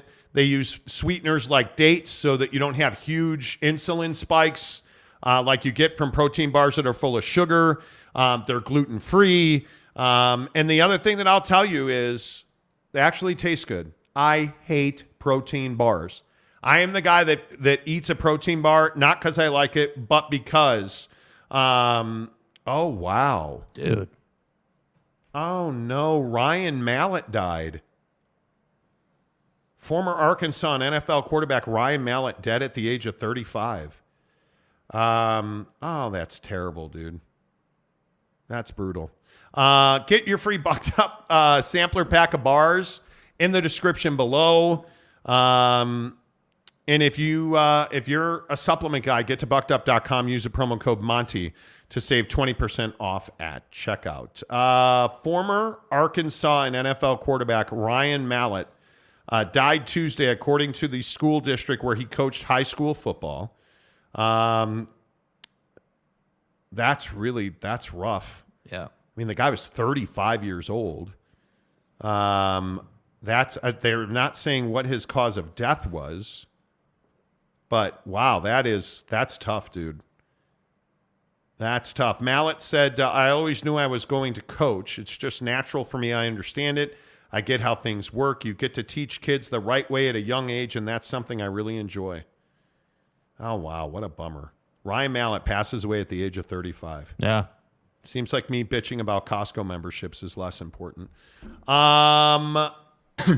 Okay, so let's talk about this Dallas Cowboy golf course thing. We need to make a decision. Yeah, we got to make a decision on this, and we want your guys' help. So you know that we are going to Big 12 Football Media Days on July 12th and 13th, presented by our friends at BladeHQ.com. Mm-hmm. BladeHQ.com, the best blades from the best knife companies. You look at the quality of their product. They have outdoor equipment and, of course, any kind of blades you need, any kind of knife you need. They have the best knives from the best knife makers. I'm telling you, BladeHQ.com has been a game changer for us. Facts. Local company here in Utah. Great people to do business with. BladeHQ.com. Go check them out. Make sure you tell them you heard about it on the Monty Show. But we will be at Big 12 Football Media Days in Dallas. And there are tee times available at the Dallas Cowboys at the Dallas Cowboys Golf Club. Yeah. But, gosh damn it, for both of us to play with clubs, it's $720. Bro, what are you talking about, man? Bro, what? $720. Bro, that's more than my car payment, dog. $720. Now you get food included. That's clubs. Like, there's a lot that goes into that. For $720, you get cart, food, drink, golf club rentals, 2 sleeves of balls, and a premium leather glove. And I still can't see paying that. It's a lot, dude. If we had clubs, it'd be $244 per person. Food, it's a little drink, better. It's a little better. And cart included. That seems like so much money. Yeah, it does. I'm leaning towards not doing it. Yeah, I tend to agree. The other thing I'm worried about is it's like 1,000 degrees in Texas right now. And this is 2 weeks from now. Yeah. It's like 1,000 degrees in Texas. And the tee times would be in the afternoon. Ooh. Because we're working those 2 days. And so on the 13th, we would go and play golf. Yeah. But you know it's going to be at least 100 degrees. At least. And it's probably a lot to expect ourselves to work all day, then go golf, and then get up again and work all day again. Yeah, I don't think I can do it. That's a lot, bro. And we're off on that Friday. So, yeah I don't think. I mean, it's tough. Like, okay, let's say that you were like, okay, what would you be would you be willing to pay $700 to play Pebble? How about that? Yeah. Or to play Augusta. Yes. Or oh my God, Augusta, Pebble, all of Torrey Pines. Torrey Pines. You know, the Edgewood at Tahoe. Like, there are a lot of courses. Probably not Edgewood, but Pebble Beach, yes. Torrey Pines, yes. TPC Scottsdale. Bethpage Black. Yes. Yeah, all the great courses. Sawgrass. All the great courses. Yes. And the problem is, this is part of the problem, is that we play at Canyons. That's our home course. Canyons Golf is our home course. Yes, it is. And we know for a fact that the Cowboys golf course is not nearly as nice as Canyons Golf. And I think that's really the trouble. It's like you're paying so much. Dude. And ultimately, what are you paying for when you pay that much? Well, you want a premium course. The food is nice, but I can get fat at Jack in the Box 5 minutes from the golf course, right? Like, okay, when I'm going to Dallas for work and I'm just trying to, get a quick round in there. Yeah. I'm cool playing crap clubs, right? Would you agree with that? Like, if you're on the road and you're not traveling your clubs, you're good with playing whatever they got. You're just out there to have fun with it at that point because you're not playing with your clubs. You're basically just there to experience the course, and whatever happens, happens. It really ain't a big deal. Oh, man. Ryan Mallett passed away in a swimming accident in Florida. Dude, why all the water accidents lately, dude? What are we doing? Deltaplex News reported that Mallett drowned in the Destin, Florida area, about 50 miles up the Gulf Coast from Panama City Beach, where there have been 7 swimming deaths in 9 days due to an intense rip current from the Gulf of Mexico. Oh, wow. That sucks. Brutal, bro. Yeah, that sucks. You knew it had to be something like that. He's 35 years old. Damn. Ryan Mallett passed away today at the age of 35. But the problem for us is that we play at Canyons. Yeah. So we're spoiled. We play at Canyons, and it's a pristine. good course. Hey, Aaron Wilson joins the membership, or at least I think he rejoined. Rejoin Let's said, go. I guess it didn't auto-renew. You got to click the auto-renew button. Yeah, there's which we always appreciate. You know, it's kind of like the Bob Kraft box. You got to check it. Yeah.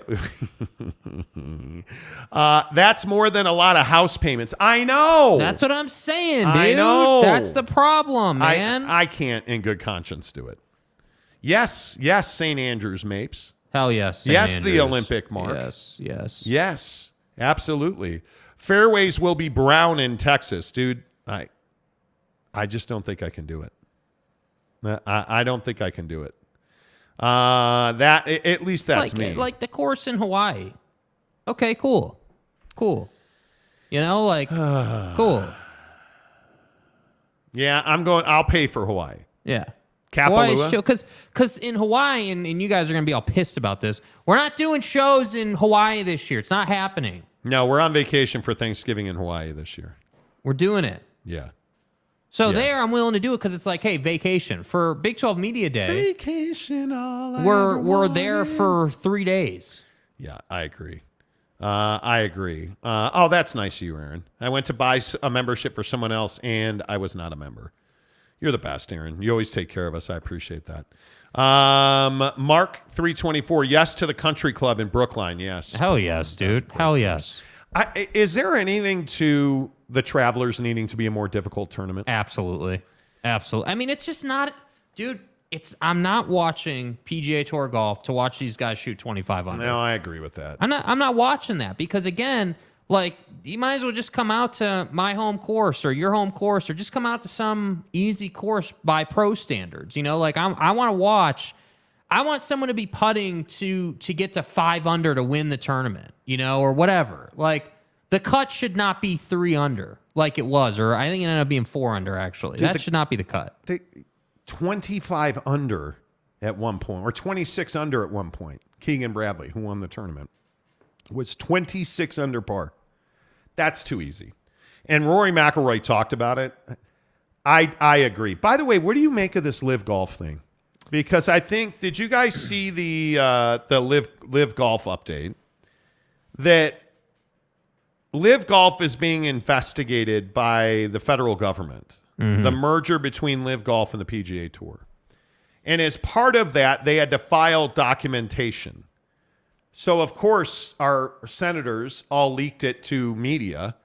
So we now know that the PGA Tour is in control because the agreement adds, quote, the PGA Tour will at all times maintain controlling voting interests in the new company, and the PIF, the Public Investment Fund, which is Saudi Arabia, will continue to hold a non-controlling voting interest. Jay Monahan will be the CEO and have control of it. The PGA Tour will remain its standing as the dominant global circuit for professional golf, controlled by players and the commissioner who answers to them. And Live Golf will allow their players, and the PGA Tour will create a pathway for players to come back. And it's likely that this will be fines and a suspension. So if you went to the Live Golf Tour, you will be fined and suspended, and then you will be allowed to rejoin. Greg Norman apparently will never have a role in the new company. And it is specifically stipulated that no active Live Golf player can be banned from rejoining the PGA Tour or the DP Tour, which is the European Tour. Mm. Do you feel better knowing these details? Not really. Not really. I mean, agree. I still think, you know, it's all the players coming out saying, hey, this is better for the game of golf. Yeah, it's not untrue that it's better to unify these different tours and kind of bring them together to sort of build efficiency. I understand that point, but I just can't get away from the fact that the Saudis are the chair on your board. Yeah. They just are. Yasir is the chair, and that really bothers me. And I know the paperwork says Jay Monahan is in control and yada, yada, yada, yada, yada. But we know how business is actually done. Yes. Money is in control. And the Saudis run money. And while I have no problem saying I hate the Saudis, like the way they have money makes it so that they can control a lot of different things. And so my question is going to be, okay, there's this whole thing where they're studying team play from Live, and is that going to be in the PGA? One of the stipulations is that the PGA Tour will fund and execute a study that will be statistically based on the interest level and effectiveness of team play in professional golf. And almost nobody on the PGA Tour, and really the guys on the LIV Tour have as much said so, is interested in continuing team golf. Mm-hmm. And it just didn't work. It was not an effective draw. It was a distraction is what most people have described it as. Because what is golf? Golf is an individual sport. That's the heart of golf. It is an individual, you against the world sport. Yeah. And what is the point of the Ryder Cup if you're just going to play team-based stuff all the time? Yeah. By the way, Dante DiVincenzo declined his $4.7 million option. You think 40% three-point shooters that play 72 games a year get paid? Yeah. Yeah, I think they do. I think LIV Golf can suck it. I am wholeheartedly against this merger. It's not nearly as bad as the PGA players thought it was going to be, and it's not nearly as good as Jay Monahan told him it will be. It's somewhere in the middle. Agreed. Monty is the way Alvarez. The whole deal is as clear as swamp water. I mean, that is super clear. Clear enough that a shark bites someone's hand off. You ain't wrong. You ain't wrong. Baja, Oklahoma. Aaron Wilson said, I'm from Lubbock. I suppose I'm biased to consider Dallas-Fort Worth East Texas. Okay. I think that's slanderous. It is. I am anti the LIV Golf thing. Absolutely. All right. I want to talk about this incident I had at Maverick this morning. Yeah. This is a good one. Pay attention to this. This is a good one. So I meet a lot of people who watch our show, right? I'm out and about. I love talking to people. If you ever run into me, please say hello. But please do not pay me compliments. Alleged compliments. So I walk into Maverick off of 31st this morning. And I am there to get a 40-ouncer of energy drink. Yeah. So I'm looking for 2 bucked up Miamis. Yeah. And I'm looking for a Maverick breakfast burrito, which is one of the greatest delights ever. They had neither. So I'm standing there deciding what shitty energy drink I was going to buy. Because, of course, that Maverick didn't carry. They were sold out of the bucked up. Oh, they were sold out. Okay. They were sold out. Yeah. And this dude walks up to me. And now I cannot remember his name. Buddy. Mark. Same thing. Mark. M-A-R-C. Oh. Mark. Hi, Mark. I only know this because he had on a work badge. He is a data scientist. So he's kind of smart. Not kind of smart. We had a nice little 45-second conversation rolling. We were talking about I was like, hey, he's like, hey, I found you guys because you were right on the Rudy Gobert trade, and I started watching all your videos, and I'm a Utah grad, and I'm fascinated by the Pac-12, and he was just going on and on and on. And he's like, by the way, you don't look nearly as big as you do on TV in person. Wow. So immediately, are you going into full, like, hey, you're an asshole mode, or what is your response to this? I laughed, and I was like, oh, I think that's a compliment. Thank you. And he started talking shit. And he's like, oh, no, what I meant was you look really good. I can see you've lost a bunch of weight. And he's like, your face is much. I don't know. I don't know if, I don't quite know how to answer that, to be honest.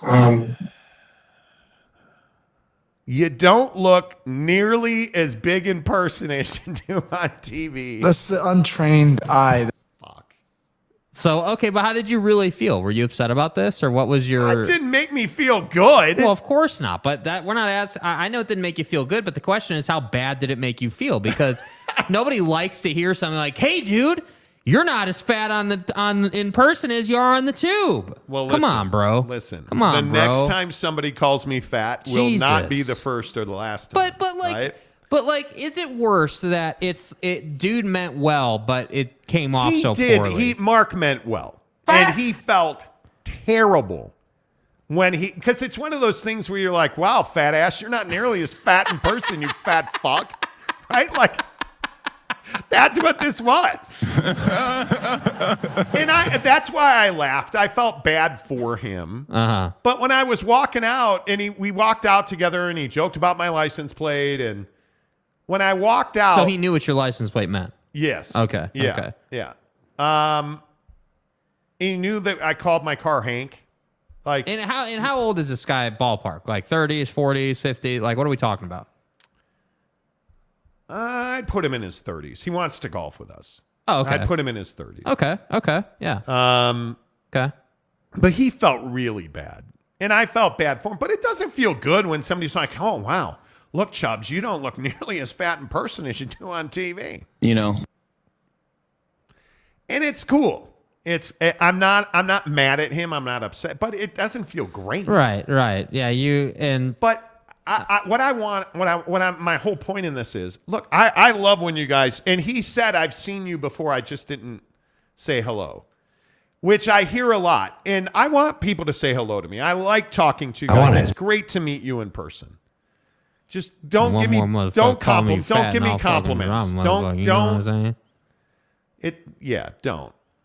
It's not about what you tried to do. And then the worst part is, I get in the car and Howard Stern is talking about the exact same thing. The exact same thing.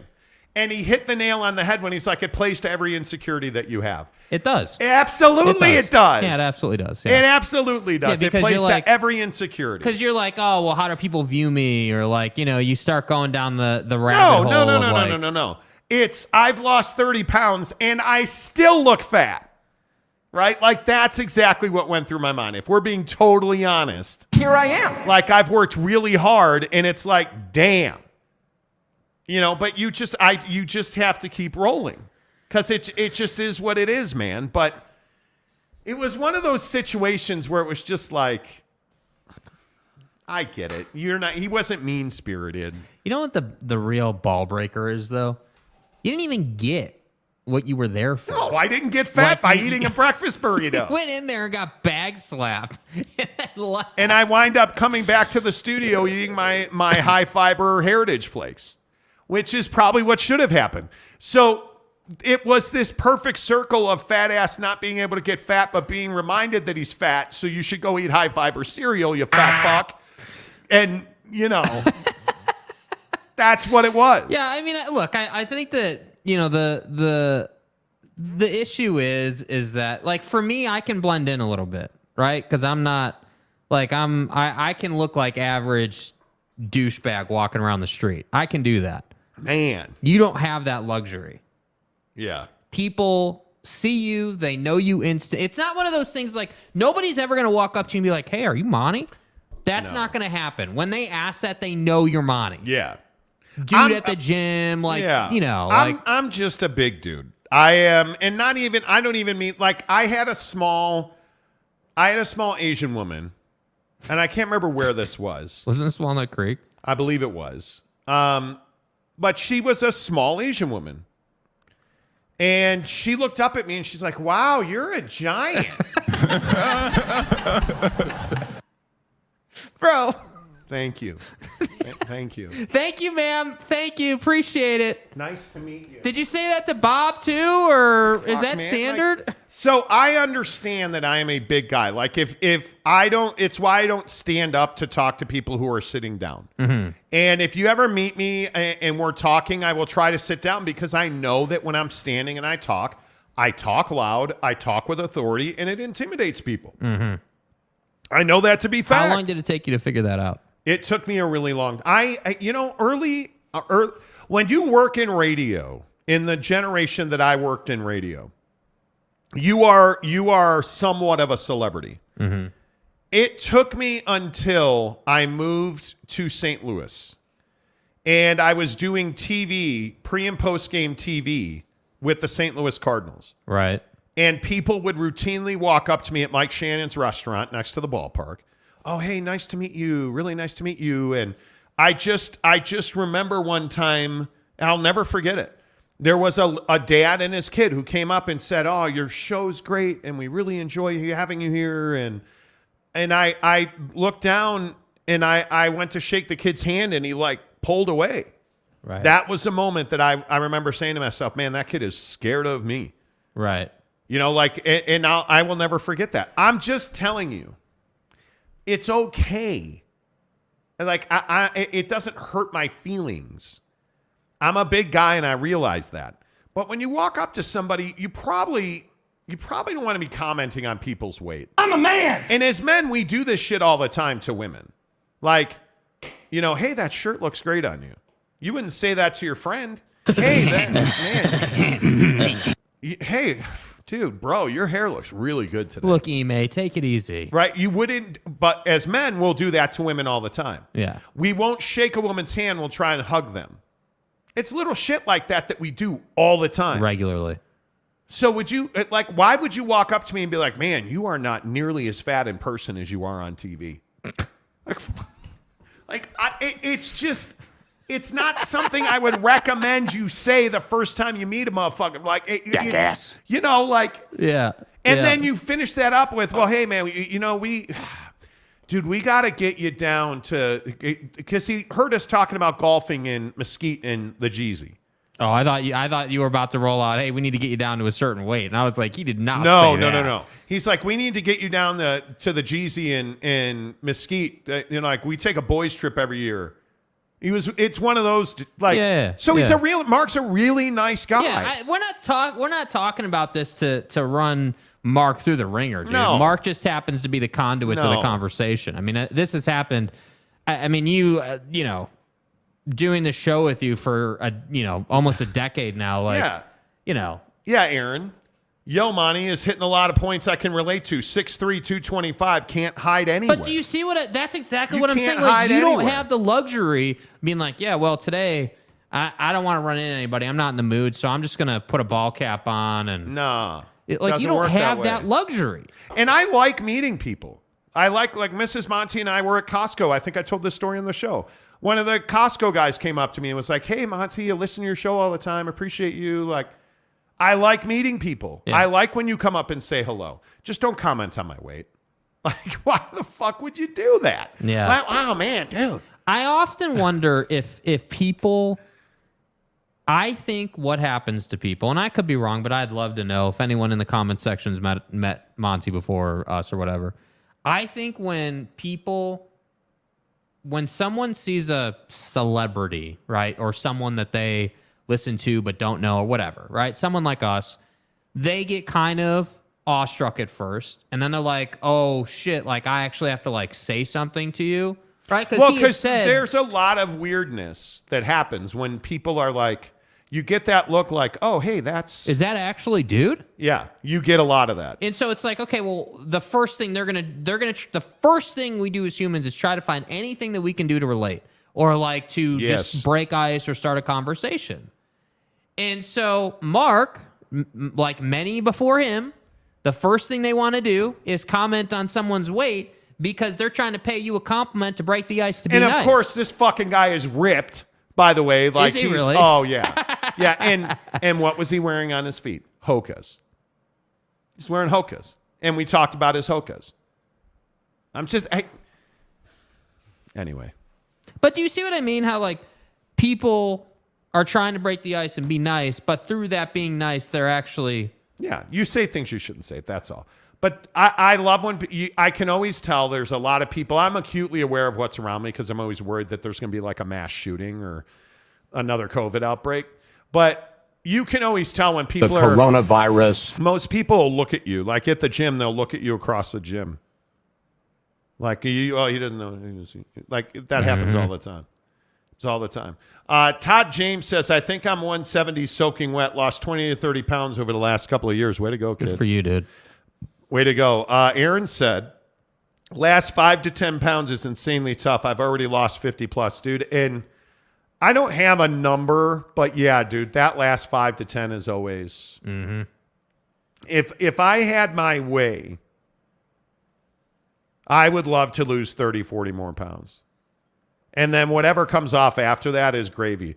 Golf has been critical. Golf's been critical, man. Like, yeah, it's huge. It is huge. Maury says sometimes you lose a filter when you are talking to a celebrity. That's what I mean. But I don't. That's really, what I mean. I don't view myself as some famous But celebrity. I think person. you don't have the ability. Like, I think it's so case to case. Like all the people who have DM'd you over the years, who have said, "Hey, man, like you really saved me," or like, you know, your show was this huge thing in my life. Like I think that's the one. That's one thing that's kind of hard from our side of the show is like. Yeah, like we have hundreds of thousands of views a month in the state and, you know, X amount nationally, but you never really know how impactful you are to people until you talk to those people. Yeah. You know what I mean? And so it's like when you meet people in the wild, as they say, out in the world, it's just a crazy experience because there is this awkwardness because they are rather starstruck. And then, you know, once they're like, oh, yeah, you're just another dude, like you're just like me, you just do a show, it's chill, it's fine. Yeah. Dude, losing weight and being healthy is so critically important and yet so almost impossible for most of us to achieve. I mean, it is, I am not, it's even hard for me to say it out loud. I am not a bad golfer. I'm far more sensitive about my weight and my look than I am about the way I golf. Do you know how hard it is for me to post videos of me golfing because I hate the way I look? I don't care that my swing's ugly. I care that I'm fat. Right? Like that's the whole thing for me, dude. Like it is absolutely the truth. Yeah, it's real. That it is hard to look at it. There are days, and there are good days and bad days, but there are days where it's hard to look in the mirror and be like, damn, dude, you've lost over 30 pounds. And, you know, sometimes it's my neck. Sometimes it's, you know, like sometimes it's I want to have better definition in my arms. One of the things I really struggled with when I was lifting 6 days a week, like my arms just never looked as good as I wanted them to. Mm-hmm. Now that I lift occasionally, I don't lift very often at all anymore.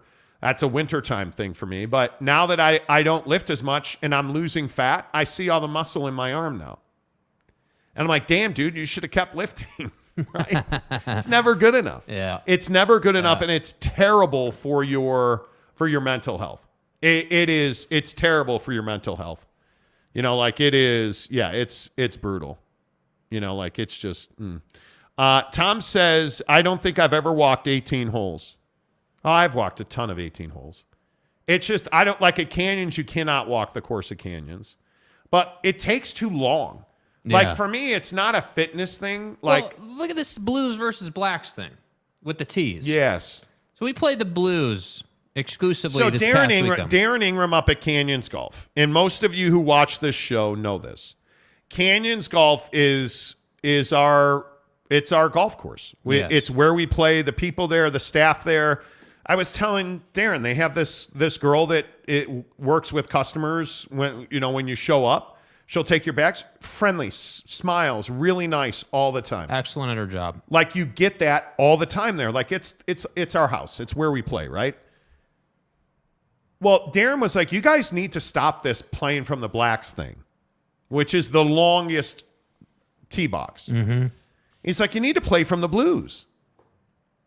And so finally I took his advice on Sunday. And it took off like 20 minutes of time in our round. I want to say it took off 20 minutes of playing time. Yeah. Because the angle is so completely different. Like the drive, there's like what we call the gondola hole, I think is 13.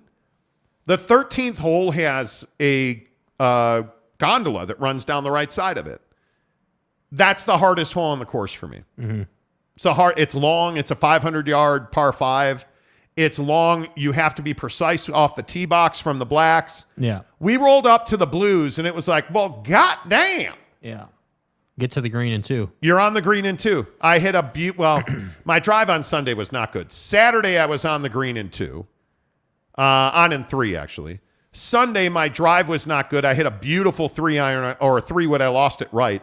And then hit a 52-degree wedge off of a mountaintop over a tree and over a ski lift. Yeah. Tower. A ski tower. Yeah. Right onto the green. It was beautiful.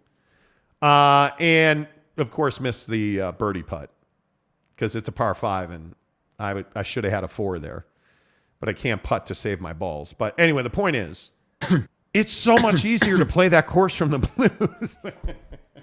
I think that there's, yes, you can play from the blacks, but that's not the point. I mean, for me, I do think the Blues are a happy medium. Yeah. Can we play the blacks? Yeah. Yes. We can. Sure. Absolutely. Yes. I would love to get to a place where I could shoot high 70s regularly with ease from the Blues before I played the blacks again. Because I think once you learn how to dominate the Blues, then you should move to the blacks. Because the blacks, just adding yardage makes it that much harder. Yeah. I don't know. I don't know. But what I do know is the Blues is way easier. There are so many holes. Playing the 12th hole, which is a par 3 over a lake, so much easier. No, I hit it in the bunker because I drove it over the green. I needed to be an 8-iron instead of a 7 because I was from the Blues. Drove it over the green, landed in a bunker.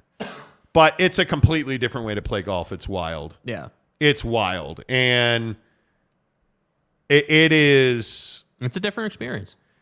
So before we get out of here real quick, we got to talk about this SMU thing with John Canzano again. Because I don't understand. John Canzano went on a podcast today and said SMU is going to pay $70 million as an entry to get into the Pac-12 to avoid or to help offset the Comcast $70 million. They will make no money in the year one. They will take no payment in year one, and they will pay $70 million to get in. So there's a huge conversation on Twitter right now. John Canzano tweeted, if SMU is invited into the Pac-12, its collective, the Boulevard, would immediately be the conference's second most wealthy donor collective. And this conversation broke out. And the thing I don't understand is, why does anybody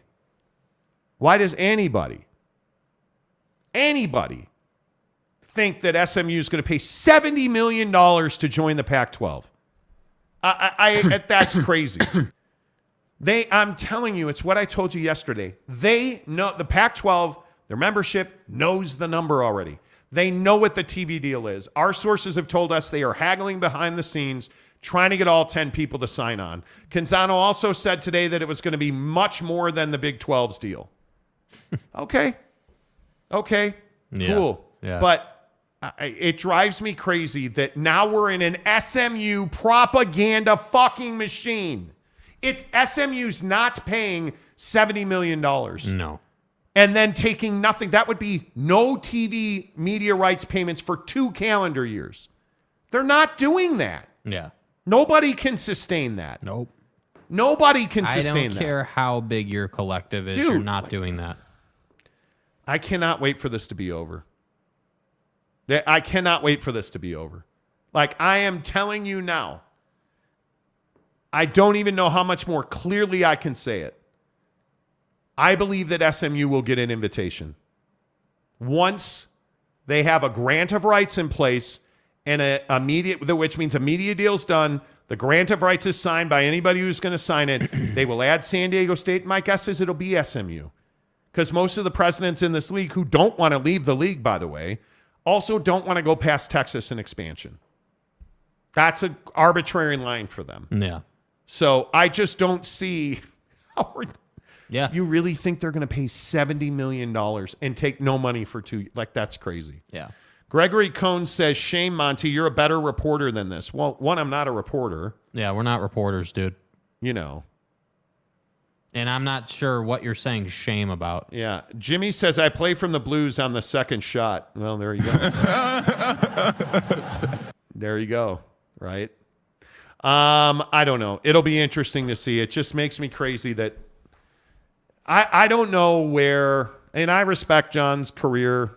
Like I've said 1,000 times on this show, I've known John as a professional. We're not friends. I don't know him personally. He's been on my show several times in my career. I have no idea where he's gone. Because this idea, him going on a podcast, and I don't know if anybody watches that podcast or not, don't care. It is now their all-time most watched podcast. And he is evangelizing that SMU is going to pay $70 million. Schemers trying to control their little world. Yeah, dude. I don't understand it. Yeah. Yeah. Yeah, Greg. Hey, man, if SMU is paying $70 million to get into the SEC, you'd be like, all right, that's a fair price. Fuck Nick it. Saban is a better man than you are. You're going to pay $70 million to, and let's say it is more than the Big 12. Let's call it $32 million. So let me get this right. Year one, you're going to take nothing in return, and you're going to cut a check for $70 million, or your boosters are. Somebody is, and you're not going to realize $70 million. Gone. It's gone. So that year two, you can get 15. Maybe. Because you're not getting the full freight. You're not. You're SMU. You're not getting the full freight for probably 5 years. Oh, what are you talking about, man? Which is going to be the total of the deal, because they're not doing a 10-year deal in the Pac-12 anymore. It's going to be a 3 to 5 year deal. So you're never going to get full freight, and you're going to take 2 years without revenue, give up a check for $70 million, and then take a pittance in share. That makes no sense. Yet, here you go, the mouthpiece of the Pac-12 out there spreading like just ridiculousness. Yep. There you go. I've said my piece. If you want to hear my thoughts, we talked about this earlier, go for it. It's all at the beginning of the show. Yep. Which, as usual, the Monty Show is presented by our good friends at The Advocates. TheAdvocates.com, UtahAdvocates.com, where you never pay a single penny to talk to an attorney. My friends, you can go there right now and chat with an attorney live online at TheAdvocates.com, where you do not pay the advocates unless and until they win your case. Until tomorrow, say goodbye, Jake. Goodbye, Jake.